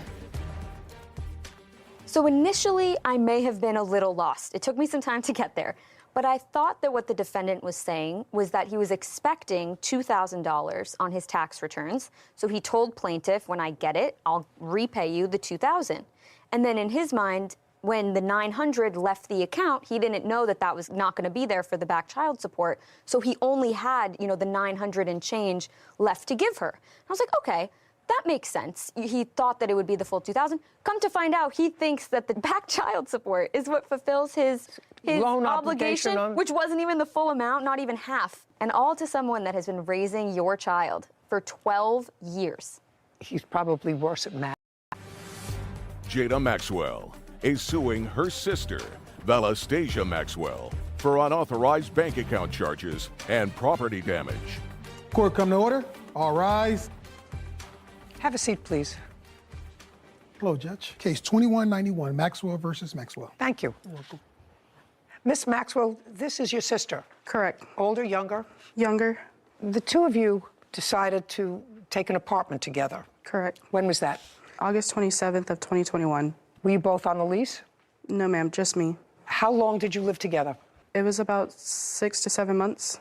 When did your sister leave? What month? She left at the end of June of 2022.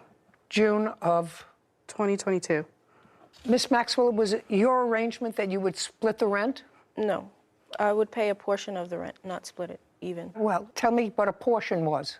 The first month I stayed there, which was September only, I didn't pay anything. In October through November, $200, and then after that it was $400. Well, how much was the rent? $950, I believe. And how many of you lived in the apartment? Just us two.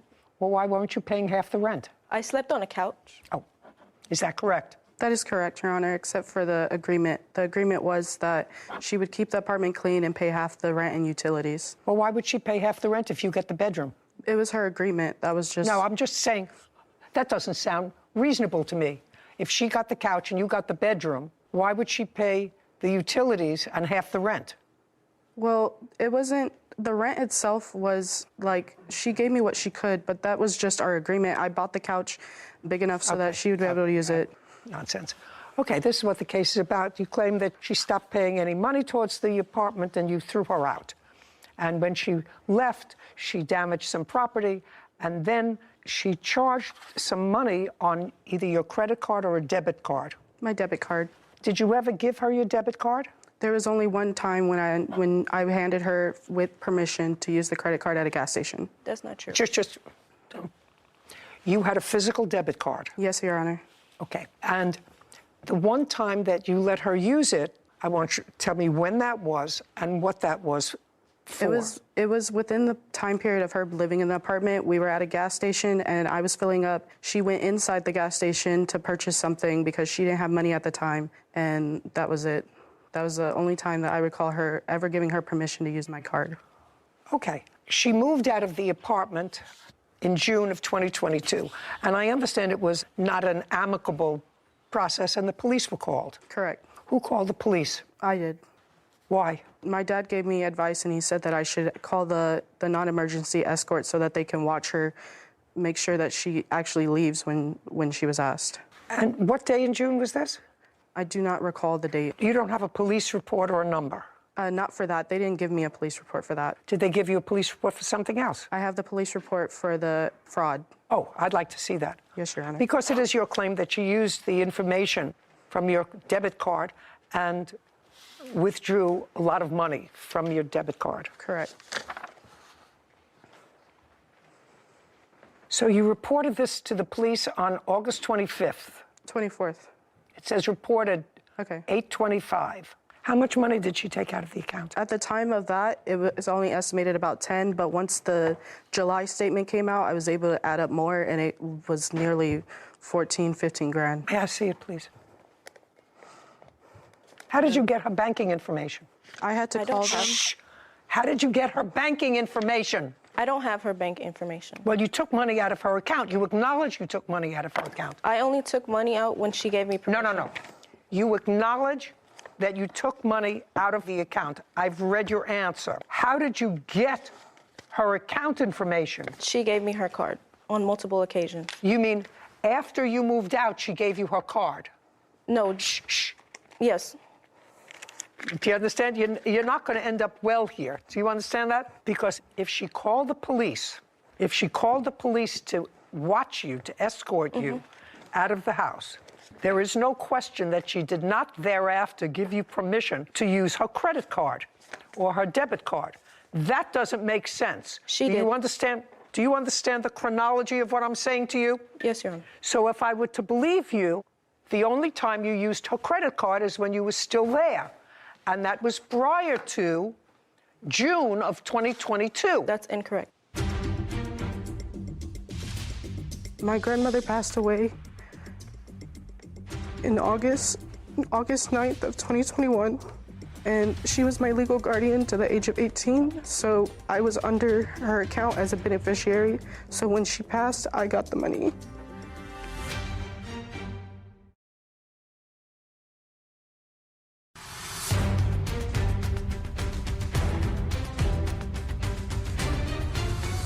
Jada Maxwell claims her sister, Valastasia Maxwell, wrongfully took money from her bank account and damaged her property.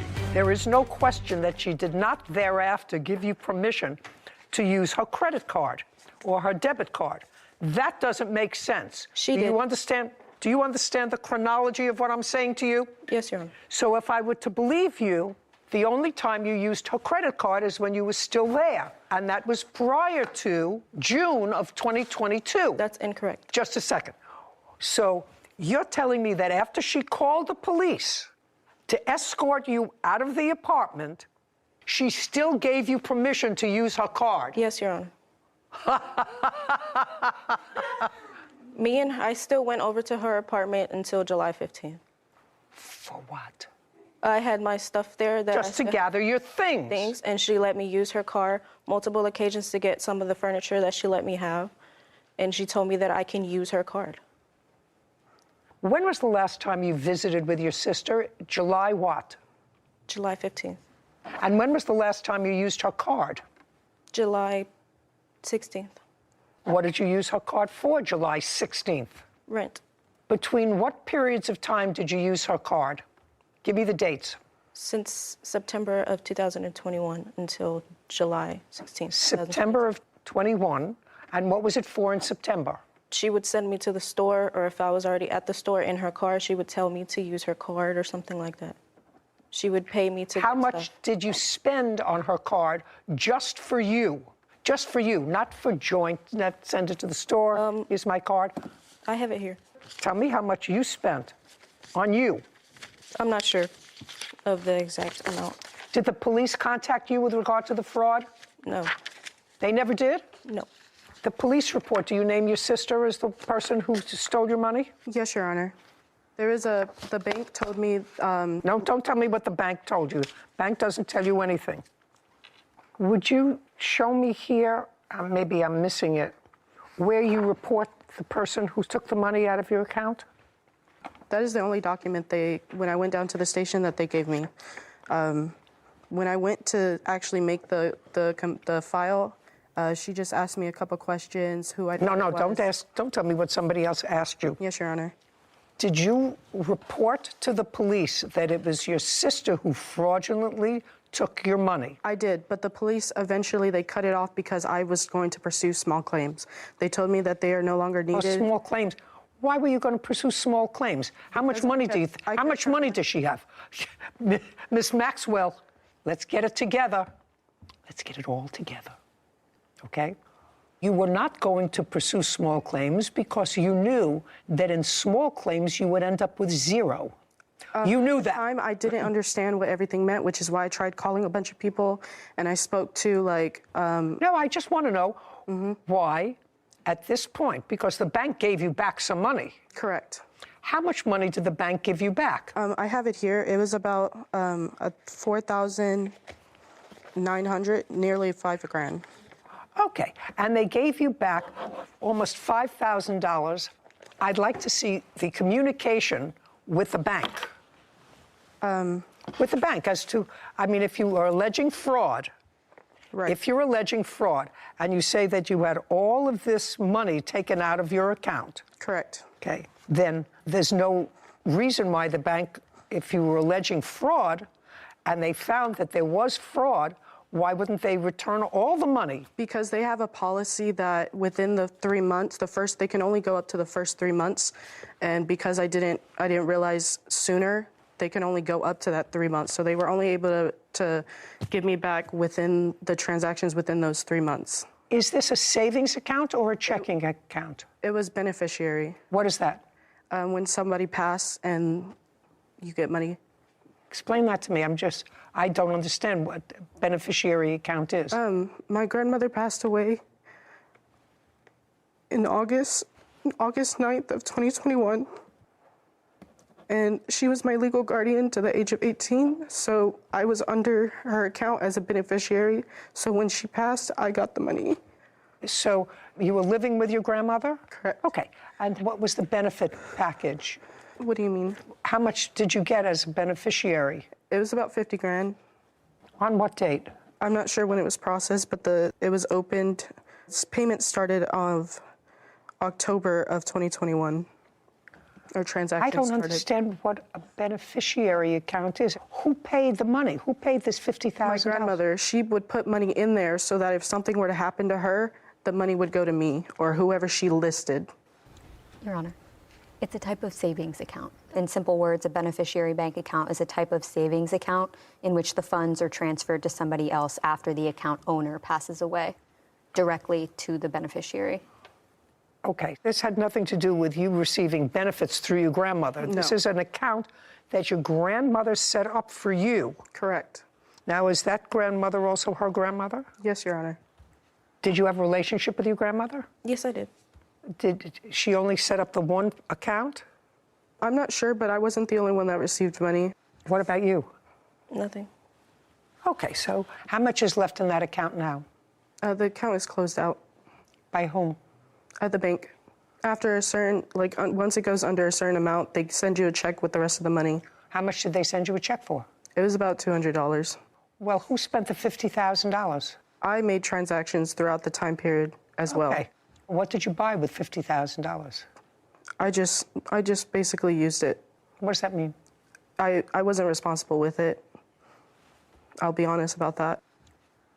Did you know that your sister had this $50,000 amount of money? I didn't know she had that much, no. Did you know she had any? Yeah. Did you know where it came from? Yes. You have here July total $3,148.14. What does that number represent? All transactions that were confirmed to be her added up total. You can't use her credit card after you're not speaking to your sister.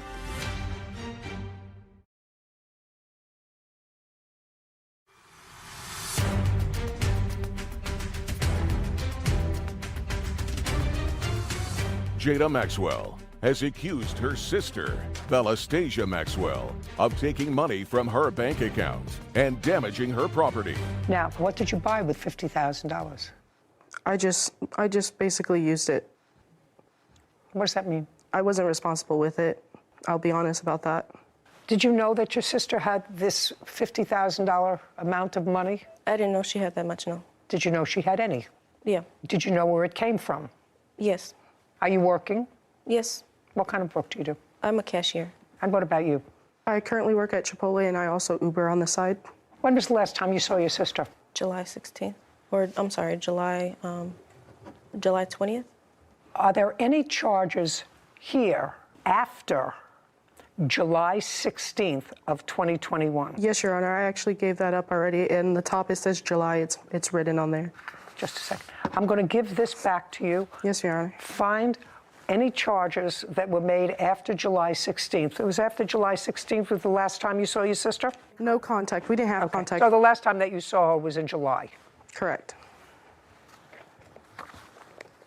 You have here July total $3,148.14. What does that number represent? That is that's the all transactions that were confirmed to be her added up total in just the month of July. Were there any? Yes. It goes in. If it goes. Were there any charges?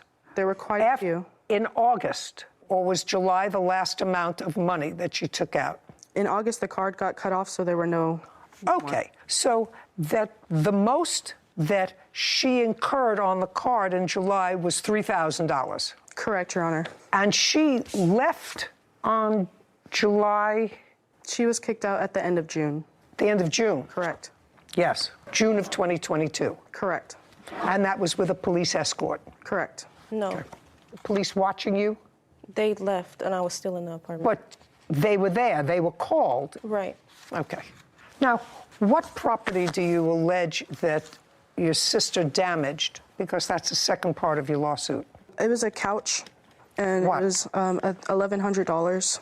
Well, I have pictures of the aftermath of when she was kicked out and what the state of the apartment was left in, including the couch. Just show me the couch. If she damaged your couch, let me see it.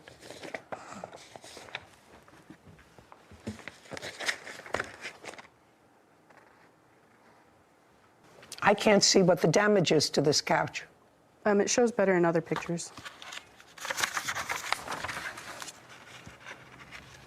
No, I don't see damage. I just see a lot of dirt. Under the cushions, there was mold, and then there's a picture that shows 2 cigarette burns that her friend left. Could you return this to the plaintiff, please? A lot of dirt. Okay. Anything else? Thank you. You can't use her credit card after you're not speaking to your sister. I don't believe I didn't, Your Honor. Yes, you did. $3,148. I did not spend $3,000. Kevin, these are July's statements.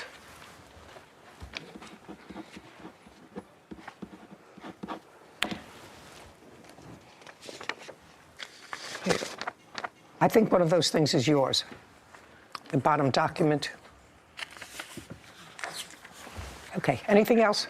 Judgment for the plaintiff in the amount of $3,148. We're done here. Thank you very much. This court is adjourned.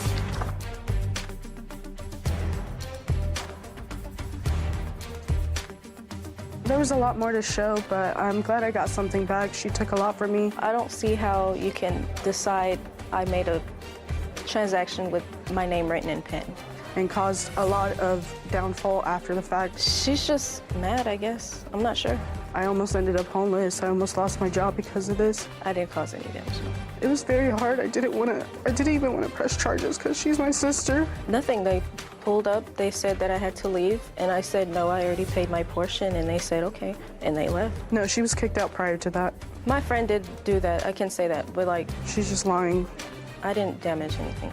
At this point, I don't believe her. I don't trust her. She took advantage of me. Hopefully we can just dead it, but I don't know. So I'm just glad that I was able to get something back so I can continue to get back up on my feet. One day at a time. I'm hoping for an apology, some remorse. Who knows? After I confronted her and she admitted to it, she ignored and cut everybody out. She didn't even say she was sorry. She didn't speak to me. I don't know. You know, it's a little bit easier now to commit fraud using someone's credit card, even if you only had access to the physical card for 5 seconds. It's long enough to take a picture of the back and input all the information into the DoorDashes, the Ubers, all the accounts. And if you don't check carefully, you may not notice for a couple months. So, I mean, I've been a victim of fraud in that way, and I know it can be very stressful trying to deal with the credit card company, and especially when it's your sister. I mean, my sister better think twice before using my credit card. Do you know, generationally, I have a problem. It's actually my problem because I'm used to writing out a check. I have a checkbook. I write out the check. I deduct the check from my balance. I know what is... How they taught you in 4th grade to absolutely. You want to make a deposit in a savings account. We were taught you brought $2, you put it in a bank account. In the bank book every Friday, your teacher stamped it, $2. That's how you save money. And the fact that you can walk into a store and take your phone and go like that and charge... And who knows whose information is on there. Frightening to me. It all sounds as if it's going to collapse around me. But everybody, I think everybody who's under 50 uses that, probably more than 50, because my children are actually 50. It's hard to come to terms with that. But they all use their... Online banking. Banking? Yeah. I still don't have my banking online. I know. I still do. Yeah. I still call them. Yeah. They say, it's her again on the phone. You know you could do this online now, right? Yeah, no. Anyway. Well, keep doing it your way, and hopefully we don't get ruined by our way. Yeah, fingers crossed. She seemed like a decent young woman, the plaintiff. You know, it's sad. Her grandmother saved probably all of her life so that her granddaughter had a little nest egg of $50,000, and she blew through it. Blew through it. Unfortunate, but I appreciate the honesty. And it was honest. Put money in trust. Christian Sanchez is suing his former employer, Juan Vasquez, for unpaid work and defamation of character. Court come to order. All rise. Be seated, please. Hello, Judge. Case number 2007, Sanchez versus Vasquez. Thank you. You're welcome. Mr. Sanchez, how old are you, sir? I'm 26 years old. And what is your educational background? I have a bachelor's degree in film that I got from Full Sail University. I'm currently... Slowly. I'm sorry. You have a bachelor's degree from? Full Sail University. Where is that? Orlando, Florida. Orlando, Florida. That I can hear. You have to understand, when you're dealing with someone of my age, you have to sort of factor that into your speech. People who are 26 may be able to follow you. I'm senior. I need people to speak slowly so that I can follow them. I got you. So you got a bachelor's degree from a university in Florida and graduated when? I graduated in 2018. And from there, what kind of work did you do? From there, I jumped around a little bit. I did. Okay, you jumped around. Did your family live in Florida? No, ma'am. Where do they live? They live in Beaumont, Texas. Did you live with them at all in Beaumont? No, ma'am. After college? Not until the pandemic. Okay. Well, the pandemic was in 2020. Yes. So you graduated in June of 2018, and then the pandemic started on or about March of 2020. Yes, ma'am. And in March of 2020, you went home to your parents' house. Yes. And you stayed there until when? I'm still currently there. I started going back to school, actually. When did you start going back to school? My first classes were in December of last year. In Texas? Yes, ma'am. Okay, great. So you actually had a year and a half out of school when you were hopping around. Yes, ma'am. So I want you to tell me who you worked for in that year and a half. I was an intern on a documentary. Okay, and when was that? That was about a few months after I graduated. So maybe September, October? Yeah, probably around there. I did a few independent films. Okay, and what kind of work did you do for them? Just kind of depended what they needed. It was mostly Like a PA PA? stuff. Yeah. Like a PA. And for that work, were you paid as a PA? Yes, ma'am. And how much were you paid as a PA? They paid me $75 a day. Pay you in cash? They paid me in cash. Okay, so you did those couple of little projects, and then what? I was also waiting tables at the time. Okay, well, you got to eat. Right. After the pandemic hit, my lease was up. I moved back home. Decided I would go back to school to get a tech job. I'm going for cybersecurity right now. I had heard through a family friend. Okay, let's stop there. This case is, I don't think so difficult, but relatively interesting for me because we don't get them all the time.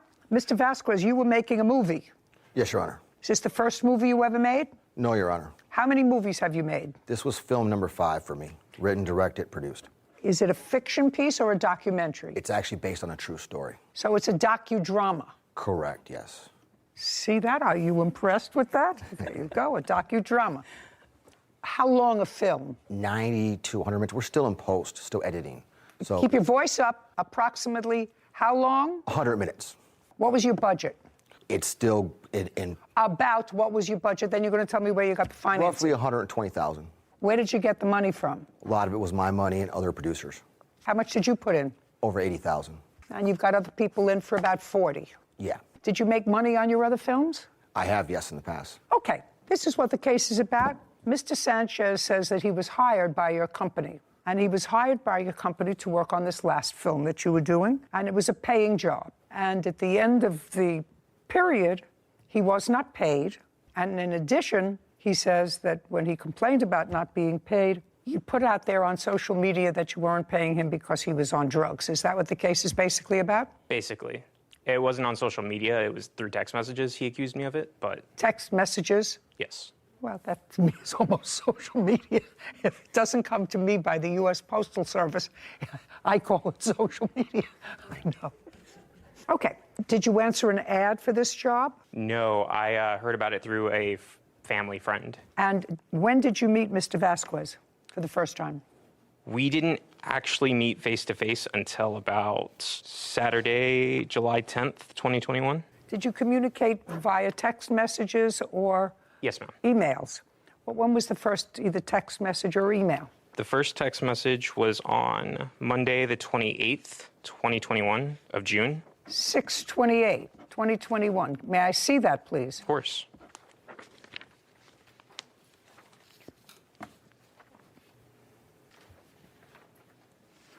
And this one, too. Sorry.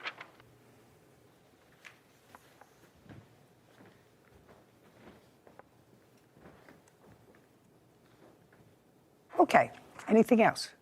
Okay. So you first met by email. You say you have one spot available for him as an internship, and then practically immediately thereafter, you say somebody's family is sick in the crew.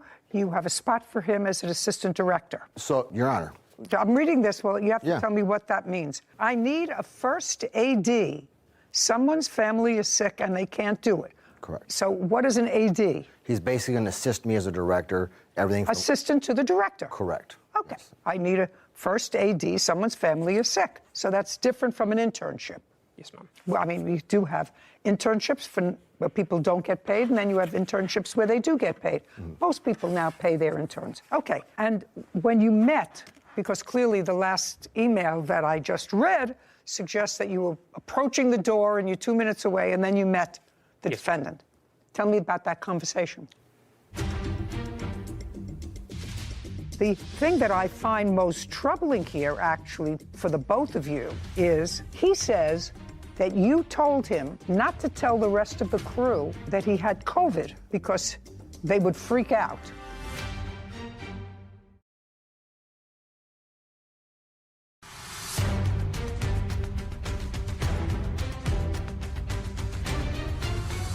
Christian Sanchez claims filmmaker Juan Vasquez owes him for unpaid work. Juan says Christian was an unpaid intern. Okay, and when you met, because clearly the last email that I just read suggests that you were approaching the door and you're 2 minutes away, and then you met the defendant. Tell me about that conversation. So we met, we sat down. I kind of told him a little bit about my background, like I told you before. He kind of went over like what he was expecting me to do. Just a second.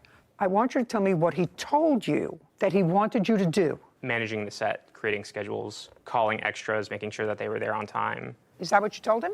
Yes, basically assisting me whatever I needed. Okay, that sounds like more than a PA. We didn't ask for PAs. There was no intention for PAs. But what you outlined was clearly more. What did you agree to pay him? Never agreed to pay him anything. So Well, how could you do that? he was an intern. He was presented to me as an intern. No, not after this text message. He said he was looking for an internship, and you said to him, I have a better role for you. I need a first AD. Someone's family is sick. Whose family was sick? The name of the person. I don't recall. Okay. When you did a budget, did you have a budget for a first AD? No, we didn't. Careful. Did you have a budget for a first AD? No, not that I remember. I usually don't use a first AD, so the terminology. No. Listen, you know who produces this show? You want to be careful with what you say around people, who are buying your product. Sure. Right? Because you're going to be presenting them with budgets, eventually, hopefully for you. There's no question that if I got this text from you, Mr. Vasquez, I would say, oh my God, I'm going to get a different job, a better role, because he says I have a much better thing. Somebody who was supposed to do it got sick, they can't do it. That's a much different thing from what you describe as bringing me iced tea and setting up the coffee. That's a different role. What did he tell you he was going to pay you, sir? He told me, verbally, he told me that... Look, careful when you talk to me. At that meeting, that day, what did he tell you he was going to pay you? $150 per day for 14 days. How many days did you actually work on the set? On the set, I worked 14 days. It's a lie. I got COVID on the last 2 days, and he asked me to work from home. And I still scheduled and did all that stuff. I never asked him to work from home. You got COVID the last 2 days, so you were actually there 12 days. Physically there, but I was still working for him. Who knows? How do I know that? I have text. I would like to see the work that you did from home on day 13 and 14. 1,800 for 12 days, not including. Okay. On those specific days, I have it on my phone. Could I pull it up? No, I want to see what you did. If you did work, you sent emails out, you sent scheduling out, and you would probably have to have a conversation with your boss and say, I have COVID, but I'll do whatever I could do from home. I have all of that. I'd like to see it. Yes, ma'am. Your Honor, if I may interject. Yeah. So he shows up to the set sick with COVID, gets everybody sick. I had to call the next day of filming because of that. Are you talking about after he was there for 12 days? Yes, I'm talking about that particular part, but I'm talking about he was there for 12 days. He didn't have COVID for 12 days. we don't know that. Well, who knows that? I don't know if you have COVID. We just got tested, Your Honor. Who knows if you have COVID? Who knows if I have COVID? All I know is I came to work today. I expect to be paid. I wouldn't come to work if I was sick and laying in bed and feeling nauseous and... Your Honor, if you had a remote position, that'd be different. He didn't have a remote position. I'm not talking about his 2 days. He was there 12 days. He did it throughout the course of the project. He was never on time. I don't care if he was never on time. If he was never on time, sir, then you fire him. There was days he was not on set. Listen to me. Okay. If he was never on time, then you tell him don't come back after the second day. But if you let him come for 12 days and do whatever he does, I mean, Mr. Vasquez, I'm going to make this as painless for you as possible. There are some employees that I have had over the years that were terrific. Some not so terrific, some terrible. The terrible ones who were really terrible, who I would have liked to have fired, period. I couldn't do it because of human resources. Sure. They have a whole protocol, volumes, like an Encyclopedia Britannica, what you have to go through to fire somebody who's not doing their job. Right. But you have to pay him until you can fire him. If you have him come to work, even if he's doing a terrible job, you still have to pay him. Now, if he goes home because he's sick and you're not giving him sick leave and you don't agree for him to work remotely, that's on him. Does that sound fair to you? Yeah, absolutely. I'm so glad. Unless, of course, you agree to have him work remotely, then you have to pay him for 14 days. Right. It starts right there, Your Honor, and then the next 2 days follow it.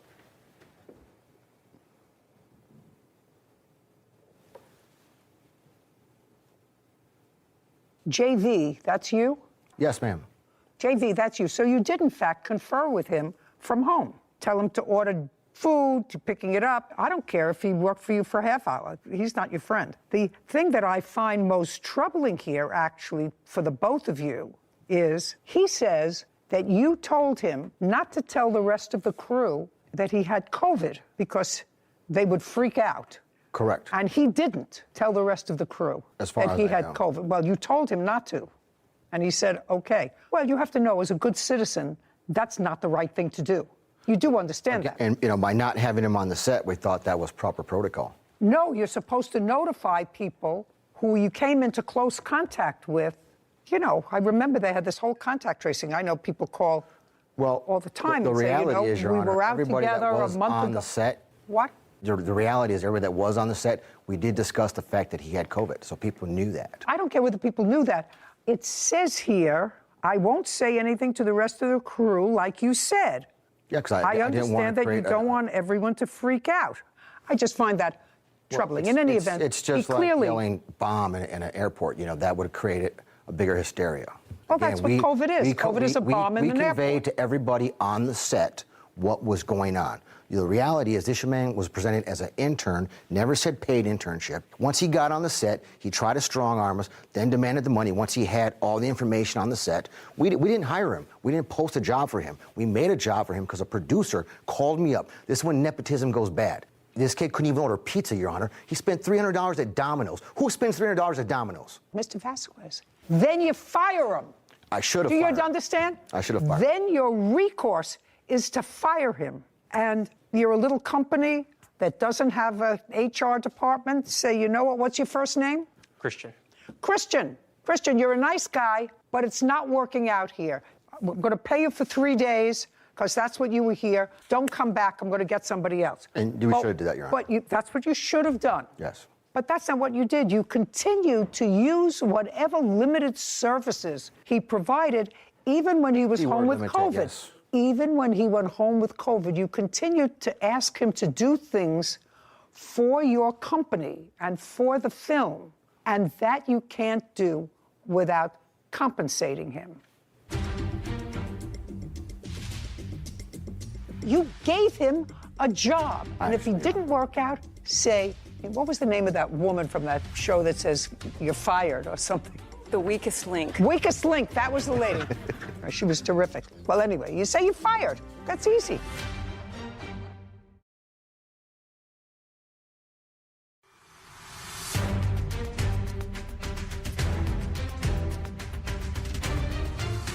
Christian Sanchez has accused his former employer, Juan Vasquez, of not paying him for 14 days of work. Juan claims Christian was incompetent and never a paid employee. Okay, even when he went home with COVID, you continued to ask him to do things for your company and for the film, and that you can't do without compensating him. You can't. Okay, so you owe him $2,100 because I assume you paid him nothing. Now, let's get to the second part of your claim, which is defamation. That I'd like to see. I mean, if you're going to be a producer, if you're going to make films, sir, you have to understand.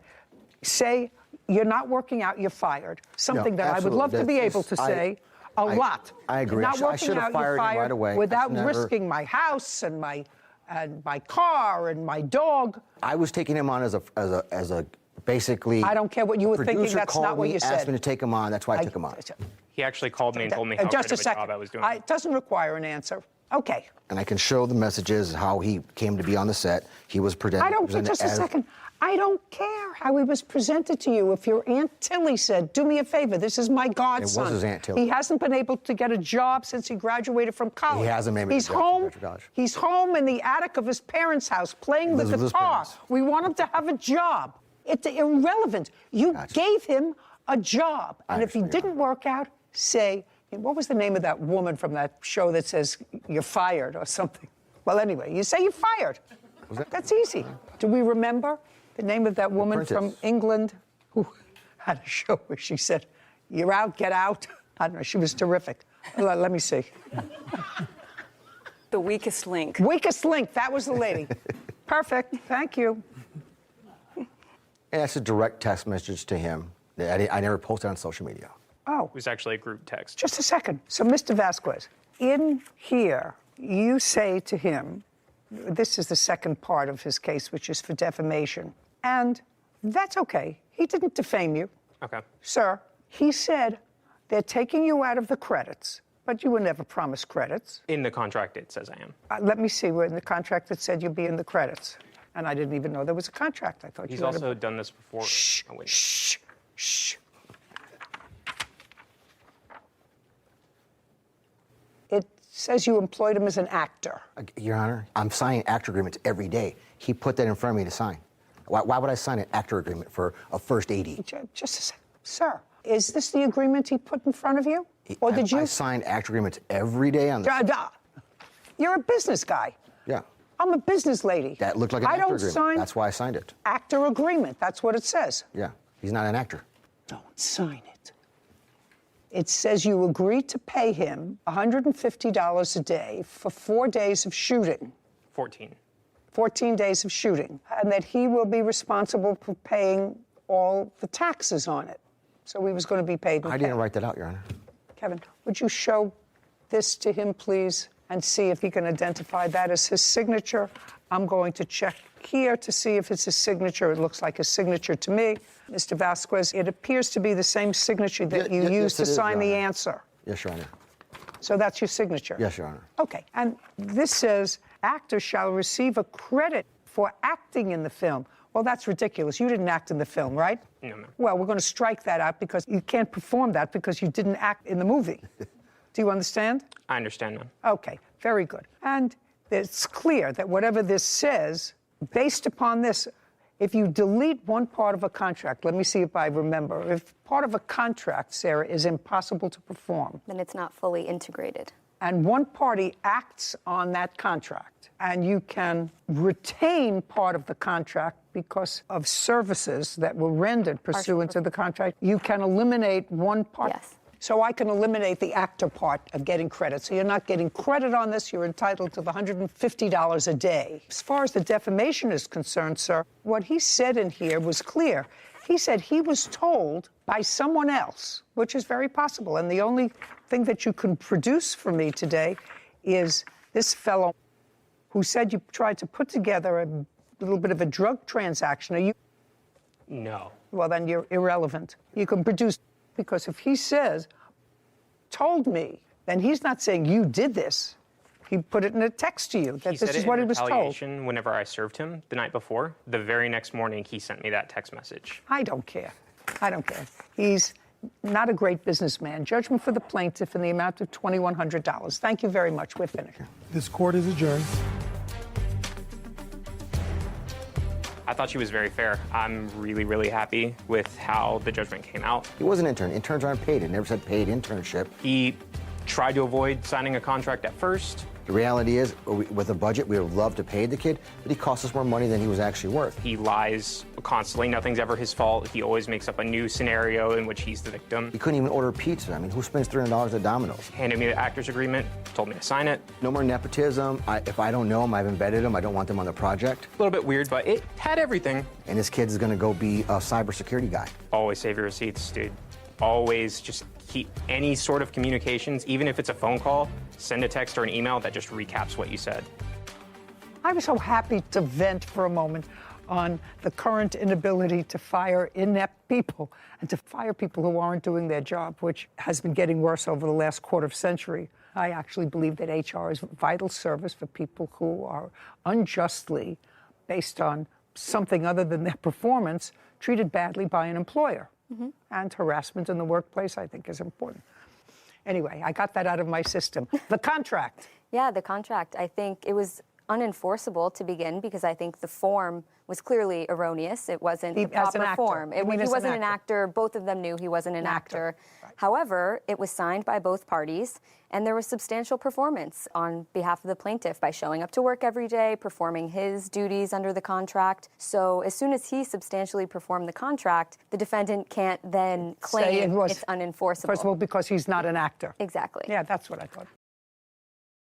Tracy Gallen is suing her client, Ronald Webster, for unpaid wages while working as a home aide. Court come to order. All rise. Have a seat, please. Hello, Judge. How are you, Kevin? Good, good. Case 2168, Gallen versus Webster. Thank you. You're welcome. Miss Gallen, you are a home health aide. Yes, ma'am. Did you go to any particular school or have any training to be a home health aide? Well, I went to CNA nursing school, so I'm CNA? What is certified nursing assistant. And you've been doing that for over a decade? Correct. Do you need any license in the state where you're from in order to be a CNA? CNA, yes. Caregiver, no. But you have a license from CNA? Yes, ma'am, and also have a license for a medical assistant. Now, there came a time when you answered some sort of an ad by Mr. Webster. Mr. Webster had a mother who was ill and needed some assistance in caring for her. Are you a working man, sir? Yes, Your Honor. What kind of work do you do? I'm a caterer and a DJ, and also a driver. Do you get any salary from any of those jobs? It ranges from job to job. Usually, how much? For DJing, a couple hundred. Couple hundred for how many hours? It's basically by the job, the location, things of that nature. So it can vary. Caterer. Catering, we're building a family business, so basically getting started with it. Probably made as much as $1,800 before for a catering event. So again, it was brand new prior to the pandemic. Okay, and what's your steadiest source of income? Driving as of now. How much do you make approximately an hour driving? Now, probably $22 with the subtractions for $22 an hour? Yes. Is that with or without your tips? That's with tips. Did you always live with your mother? I lived with her for quite some time. Say within the last 10 years. Within the last 10 years, I moved out 3.5 years ago. Due to illness, I was staying with her, so I was not really able to work. During that time, I went to school to become a caterer, cook, etc., culinary school, business school, because I did have aspirations to open a restaurant eventually, or a catering business eventually. So you didn't live with your mother for the last 3.5 years? No, Your Honor. What kind of illness did she have? My mother was diagnosed initially with COPD. I forgot exactly what those words are, but it's a pulmonary, it's with her I know breathing. it's COPD, it's a pulmonary disease. You're better than me. Then there's also emphysema, along with some other things that I was not made aware of until she passed away. How old was she? 68 years old. A kid? Yes, Your Honor. How long was she bedridden? From when to when? November 23rd until her death date of April 30th. So all the time that the plaintiff took care of her, she was bedridden? Yes, Your Honor. And was your mother pretty strong-willed? Yes, very much so, Your Honor. And the COPD and emphysema was in all probability, at least in part, if not in all, attributed to her smoking. Yes, Your Honor. Now, according to your complaint, Ms. Gallen, you worked for Mr. Webster in taking care of his mother, with whom he didn't live. Is that correct? Yes, Your Honor. Did anyone else live with her? My son lived with her. How old is he? He's 29 years old now. What does he do? He was working at the time for Tesla. He was, but he's no longer. No longer. But at this time, he was working for Tesla. He was working for Tesla. The whole time. Yes, Your Honor. The whole time right? from being released from the hospital up until her death day. Yes, Your Honor. Now, the house belonged to your mother. Via rent, but yes, Your Honor. She rented it? Yes, Your Honor. She was a rentor. Yes, Your Honor. So her grandson just stayed there with her? Yes, Your Honor. So he slept there, and you were supposed to come during the day? Yes, Your Honor. Monday through Friday? Monday through Saturday. Okay. Now, do you have the ad that you got from the defendant? I do. May I see it, Kevin, please?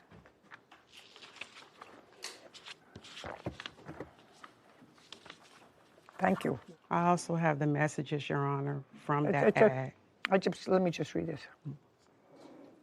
Okay, so you were asking for somebody good to take care of your mother because she was a great caretaker all of her life. Yes, Your Very Honor. nice. All of my life. All of your life. Yes, Your Honor. And in it, he says IHSS for now. Would you explain what that is? It's in-home supportive services. From the federal government or the state? From the state, if I'm not mistaken. And you are from the state of? California.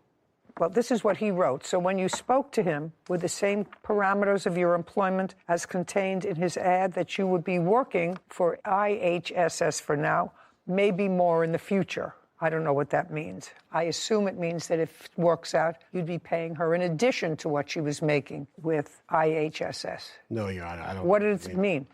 IHSS for now, Yes. maybe more. What does that maybe more mean? I honestly can't recollect what that meant. I am aware that I did send that text message or that Facebook post. Is there anything in any of the text messages you have that indicates what maybe more is? Yeah, just verbally, he stated out of his mouth that anything extra, him and his son would pay out of pocket. Okay, extra like what? Extra hours, if the hours that I agreed to work to, if it needed to be extended, my traveling time, my toll from where I was driving from, he was supposed to reimburse you. Yes, for. ma'am. Is that correct, sir? No, Your Honor. Now, you started working when? February 24th was my first day. From February 24th until April what? 23rd. And that was 6 days a week? It varied because depending on my schedule, so every other week I would work Monday through Friday, and then the additional weeks I'll work Monday through Saturday. So it's between 5 and 6 days a week. And how many hours a day were you working? 5. So when you came into work, was the grandson still there? Sometimes he was, sometimes he wasn't. And if he wasn't, Miss Webster was alone? Correct. And when you left, was she alone? Yes, ma'am. And then hopefully the son came back to assist her at night. From my understanding, there was another caregiver that was supposed to be there at nighttime, which I never saw, so I'm not sure. Did you have another caregiver there at night? Yes, Your Honor. And who was that? Her name was. How long was she there? You mean her work time or her duration of employment? Duration of employment. The same time that Tracy started. Did she get paid? I'm not aware of. Just a second. Did you fill out papers for? Your Honor. That says it. No. If you didn't fill out papers for her, then either she was working for nothing or she got paid from you directly. Before you answer me, you had a nighttime person who was hired at the same time the plaintiff was. Either she was paid from an agency, or she was paid from you, or she did it gratuitously. What was it? Had your son ever applied to be caregiver for your mother? Think carefully before you answer that question, because this one knows all. Had your son ever applied to be your mother's caregiver? Yes, Your Honor. Yes. Oh, makes it so easy.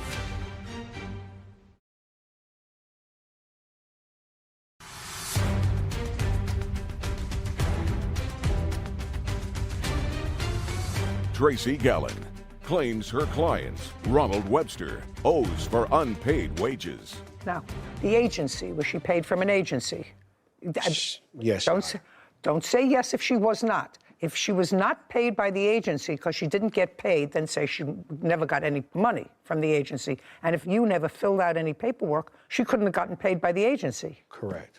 Well, why don't you just... Let me rephrase that, because this is where the trepidation comes along. Neither of the caregivers were properly inputted into in-home supportive care system. So there's an allotment that is allowed where caregivers can work in hopes of having a large lump sum payment once they get their paperwork, background check, and everything else taken care of. So up until the 29th, no one had gotten paid because no one had their paperwork taken care of yet. So it's on the 29th when that starts to come about. So I personally never signed any paperwork for neither of the caregivers.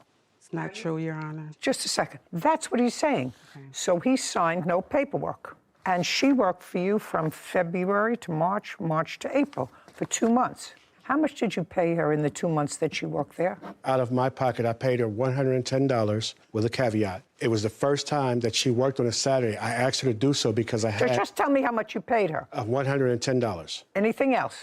Because I had a calendar DJing event. I was not fielding anything up until that point. Mr. Webster. Yes, ma'am. Yes, Your Honor. You seem like a nice man. It's going to cost you money. You can either make it easy or make it hard. from February to April, did your son work? Yes, Your Honor.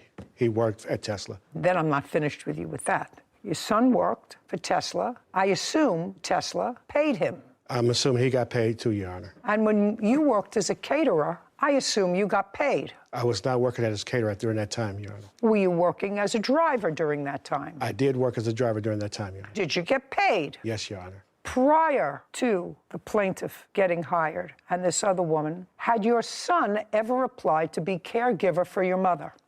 Think carefully before you answer that question. Think very carefully, because this one knows all. Had your son ever applied to be your mother's caregiver? Yes, Your Honor. Yes. Oh, makes it so easy. And when did he apply to be your mother's caregiver? According to the information I have, which I was just made aware of. Just a second. Yes, Your Honor. That's a lot of... Your son is in your mother's house. Yes. You're there all the time because you're interested in your mother. You are the next of kin. You have to sign off. Did your son sign up to be your mother's caregiver, and when? Give me the month, day, and year that he signed up. According to the paperwork I have, I'd have to look at it because I don't... Look at it. You can look at it, digest it. Give me the date. See, Sarah, it's what's on paper doesn't always make sense, right? Yeah. You know? You figure it out along the way. Follow the money. Yeah, always. Always got to follow the money. Leads you right to where you want to be. Let's Your go. Honor, according to the paperwork I have here, his paperwork was started on August of 2021. When was it signed? It does not state that. And she started working in February. Is that right? Yes, ma'am. So between August and February, Mr. Webster, who took care of your mother? My son lived with her. He's, according to this, I was not privy to this information before. Let me understand something. Yes, Your Honor. This is not a House Select Committee investigation, sir. This is just a court where I'm trying to figure out who took care of your mother, who was unable to take care of herself from August until February when you got another caregiver, and whether that person was signed up to get in-home health benefits. So the answer is, partially I know that your son, who lives with her rent-free... No. I'm sorry, not with my mother, not rent-free. Lives with her. Yes. Maybe not, then maybe Kevin and I are paying the rent. You never can tell. I don't know how much, and I can't ask you how much money your son made between August and February, but maybe she got a little too difficult for him to deal with, because at the end stages of being sick that way, you require a lot more help than you want your grandson to take care of. And so you needed somebody else. Now, I've just about, Mr. Webster, reached the end of creating the picture in this case, but the plaintiff was there, and so far you've given her $100 in 2 months. You got paid during that time period. Your son, who worked for Tesla, got paid during that time period. You can bet your bottom booty that I got paid during that period because I worked. Nobody said to me, well, you didn't get your form in right there. We're not paying you. Really, you're not paying me. You can find me today getting my pedicure. She stayed, even though she didn't get paid. Now, if she didn't work for you, could you or your son have gone out to do their other work? Or would you have left your mother alone? What would you have done? Possibly made other arrangements, Your Honor. Possibly. You mean get another sucker to work for free? You think that she should work for free? You think that she should work for free? No, Your Honor, but I don't think she should smoke cigarettes with my mother alone. Listen, you have a counterclaim. Your counterclaim is stupid. Okay. Your counterclaim is stupid. You just told me before your mother is the kind of woman that would do exactly what she wants to do. And what you think yourself, since you're not there and off doing your thing, somebody who's terminally ill, not getting better. You knew that, right? I did know that. You did know that. And if your mother chose an easier way to go than the one you selected for her, that would have been her prerogative. That's also a fair statement. Yes, Your Honor. Okay, so you didn't like the caring that she did for your mother, but actually her leaving had to do with your not paying her. You didn't fire her. Okay, let's put it this way. Did you fire her? No, Your Honor, because I did not have the power to do No. so. You did not fire her. No, Your Honor. That's not Who true, put in? Your Honor. Who is Ron Webster? I am Ronald Webster. You hired her. No, Your Honor. Well, this is you need a good caregiver for my mom. Need. That means I need. Yes, Your Honor. Okay. Now, let's go to one other place, okay? And then I'll let you talk. Right now, it doesn't seem to be that you're losing, right? Yes, Your Honor. In March, Miss Gallen, where's my money? You know, I'm taking care of your mom. There's no money.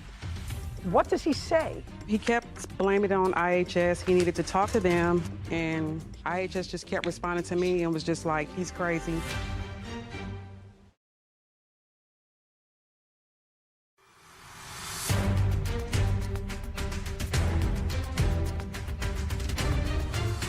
Tracy Gallen is accusing her client, Ronald Webster, of refusing to pay her after caring for his mother. Ronald claims Tracy smoked cigarettes and marijuana while working.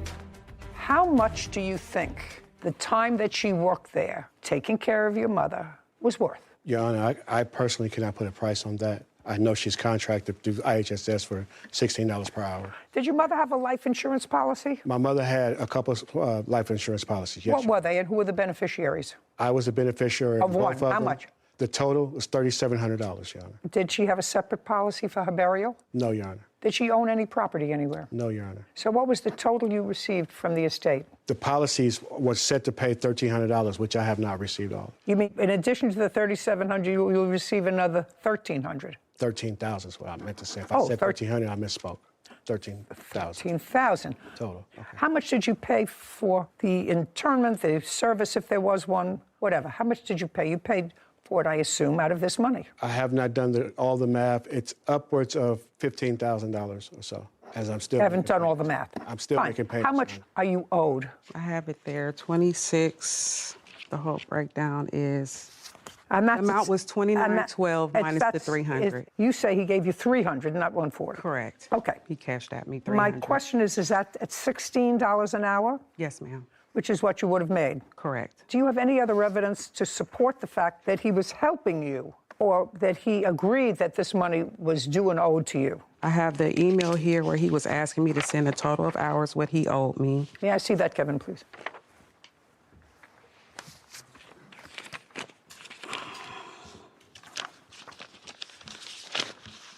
And then this is also the payment that he did pay me, the $300. Well, this is from you. Yeah, he asked me him. to send that to him because he kept acting No, confused. but this is from you to him. Correct. Can I see your answer to this when she sends you this I don't document? have that email. Well, And do you have... I'm not sure if there's an answer. I could check my phone. No. Okay. Now, in March, Miss Gallen, where's my money? You know, I'm taking care of your mom. There's no money. What does he say? He kept blaming it on IHS. He needed to talk to them, and IHS just kept responding to me and was just like, he's crazy. I don't know why he keep reaching out to us. We keep repeating the same thing. He said he never has to filled pay out you. forms. Also, this is the contract that he signed stating that I am the IHS provider. If there's any extra fees that was over the hours that were allowed for her, that he would have to cover out of his pocket. No, he said he never filled out these forms. Well, no, that is the contract that he signed. We have to sign that with IHS first to approve me even being the worker for his mom. So once they approved me and I went through orientation, he signed that. He would be responsible for the hours. I kind of marked it on there where it states that this is the contract and this, this is what comes with it. Also, here are the timesheets I submitted. Okay. Not necessary. He acknowledges that he didn't pay you any more than, he says 100, you said 3. That's actually in your favor.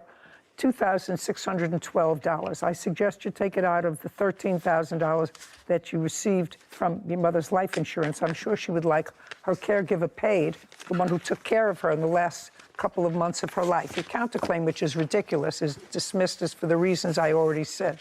The fact that the defendant may have either smoked with or allowed your mother to smoke in the last couple of years of her life is ridiculous. You're the one who said to me, my mother is my mother is my mother. She'll do what she wants to do. Not something like that. Yeah. Yes, Your Honor. You're done. So's your counterclaim. $2,600. This court is adjourned. My mom's death. I've been doing everything I can to make sure that she was taken care of. And, it's unfortunate. I'm really happy with the decision today. I was glad that she was able to see through all the lies and everything. The plaintiff would give her cigarettes to stash for her so she would not overindulge herself smoking cigarettes. Yes, I would go and get her the cigarettes because that was her last thing that she wanted, so. At best, while taking care of my mom, she did a pretty good job with that. I've never denied that. I've also wanted her to get paid. Just blamed it on IHHS and just there was no really reason for him not to pay me at all. I've been ready to put it behind me. This has been a nightmare since my mom's death and right before that. So I'm certainly glad to get it behind me. I really did give her the best care that I could, you know. She was happy. She was very happy, so I'm okay with everything. Cases like this are sad, but it really shines the light on the whole sector that is elder law. And there's so many federal and state programs to make the elderly and vulnerable feel more comfortable, to be able to stay in their home, to be able to pick their own provider. But unfortunately, because of all the overlap and lack of oversight, there's a lot of fraud that takes place with the most vulnerable population. And like you were just talking about, your mother is the one that you rely on for a majority of your younger years, you know, to keep you alive, bathe you, feed you. And towards the end, it's just unfortunate that they don't receive the same care as we do in the beginning. Yeah, that not being watched as carefully by the people that they cared for. Yeah, but the plaintiff here surprised me. I mean, working 2 months, 5 days a week. And she stuck with the job. For no money and no real end in sight for when she was going to be paid. I respect her for that. She obviously cares about her business and about her craft as being a healthcare worker, so I appreciate that, but it shouldn't fall on kind-hearted people like that to take care of our elderly. Maybe. Not sure. Yeah. I think that not everybody is fortunate enough to have children. Yeah. If you have children that fit into that mold. And I think that it's wonderful that the state, for those people that don't have loving families to support them if they're sick or elderly, for the state to provide a mechanism for those people to get from their bed to a bathroom, to another room, to a meal, perhaps. I think it's wonderful. I think that this country, Sarah, can't do everything. Yeah. And I know that we discussed a moment ago, not bringing in another case, but to me, when you don't give money to somebody who did work in the betterance of society, and you send stimulus money to prisoners who were there because they did something wrong, and you send $1.2 billion in stimulus money to people who are serving life terms in prison, to me, doesn't make sense. But perhaps somebody will straighten me out.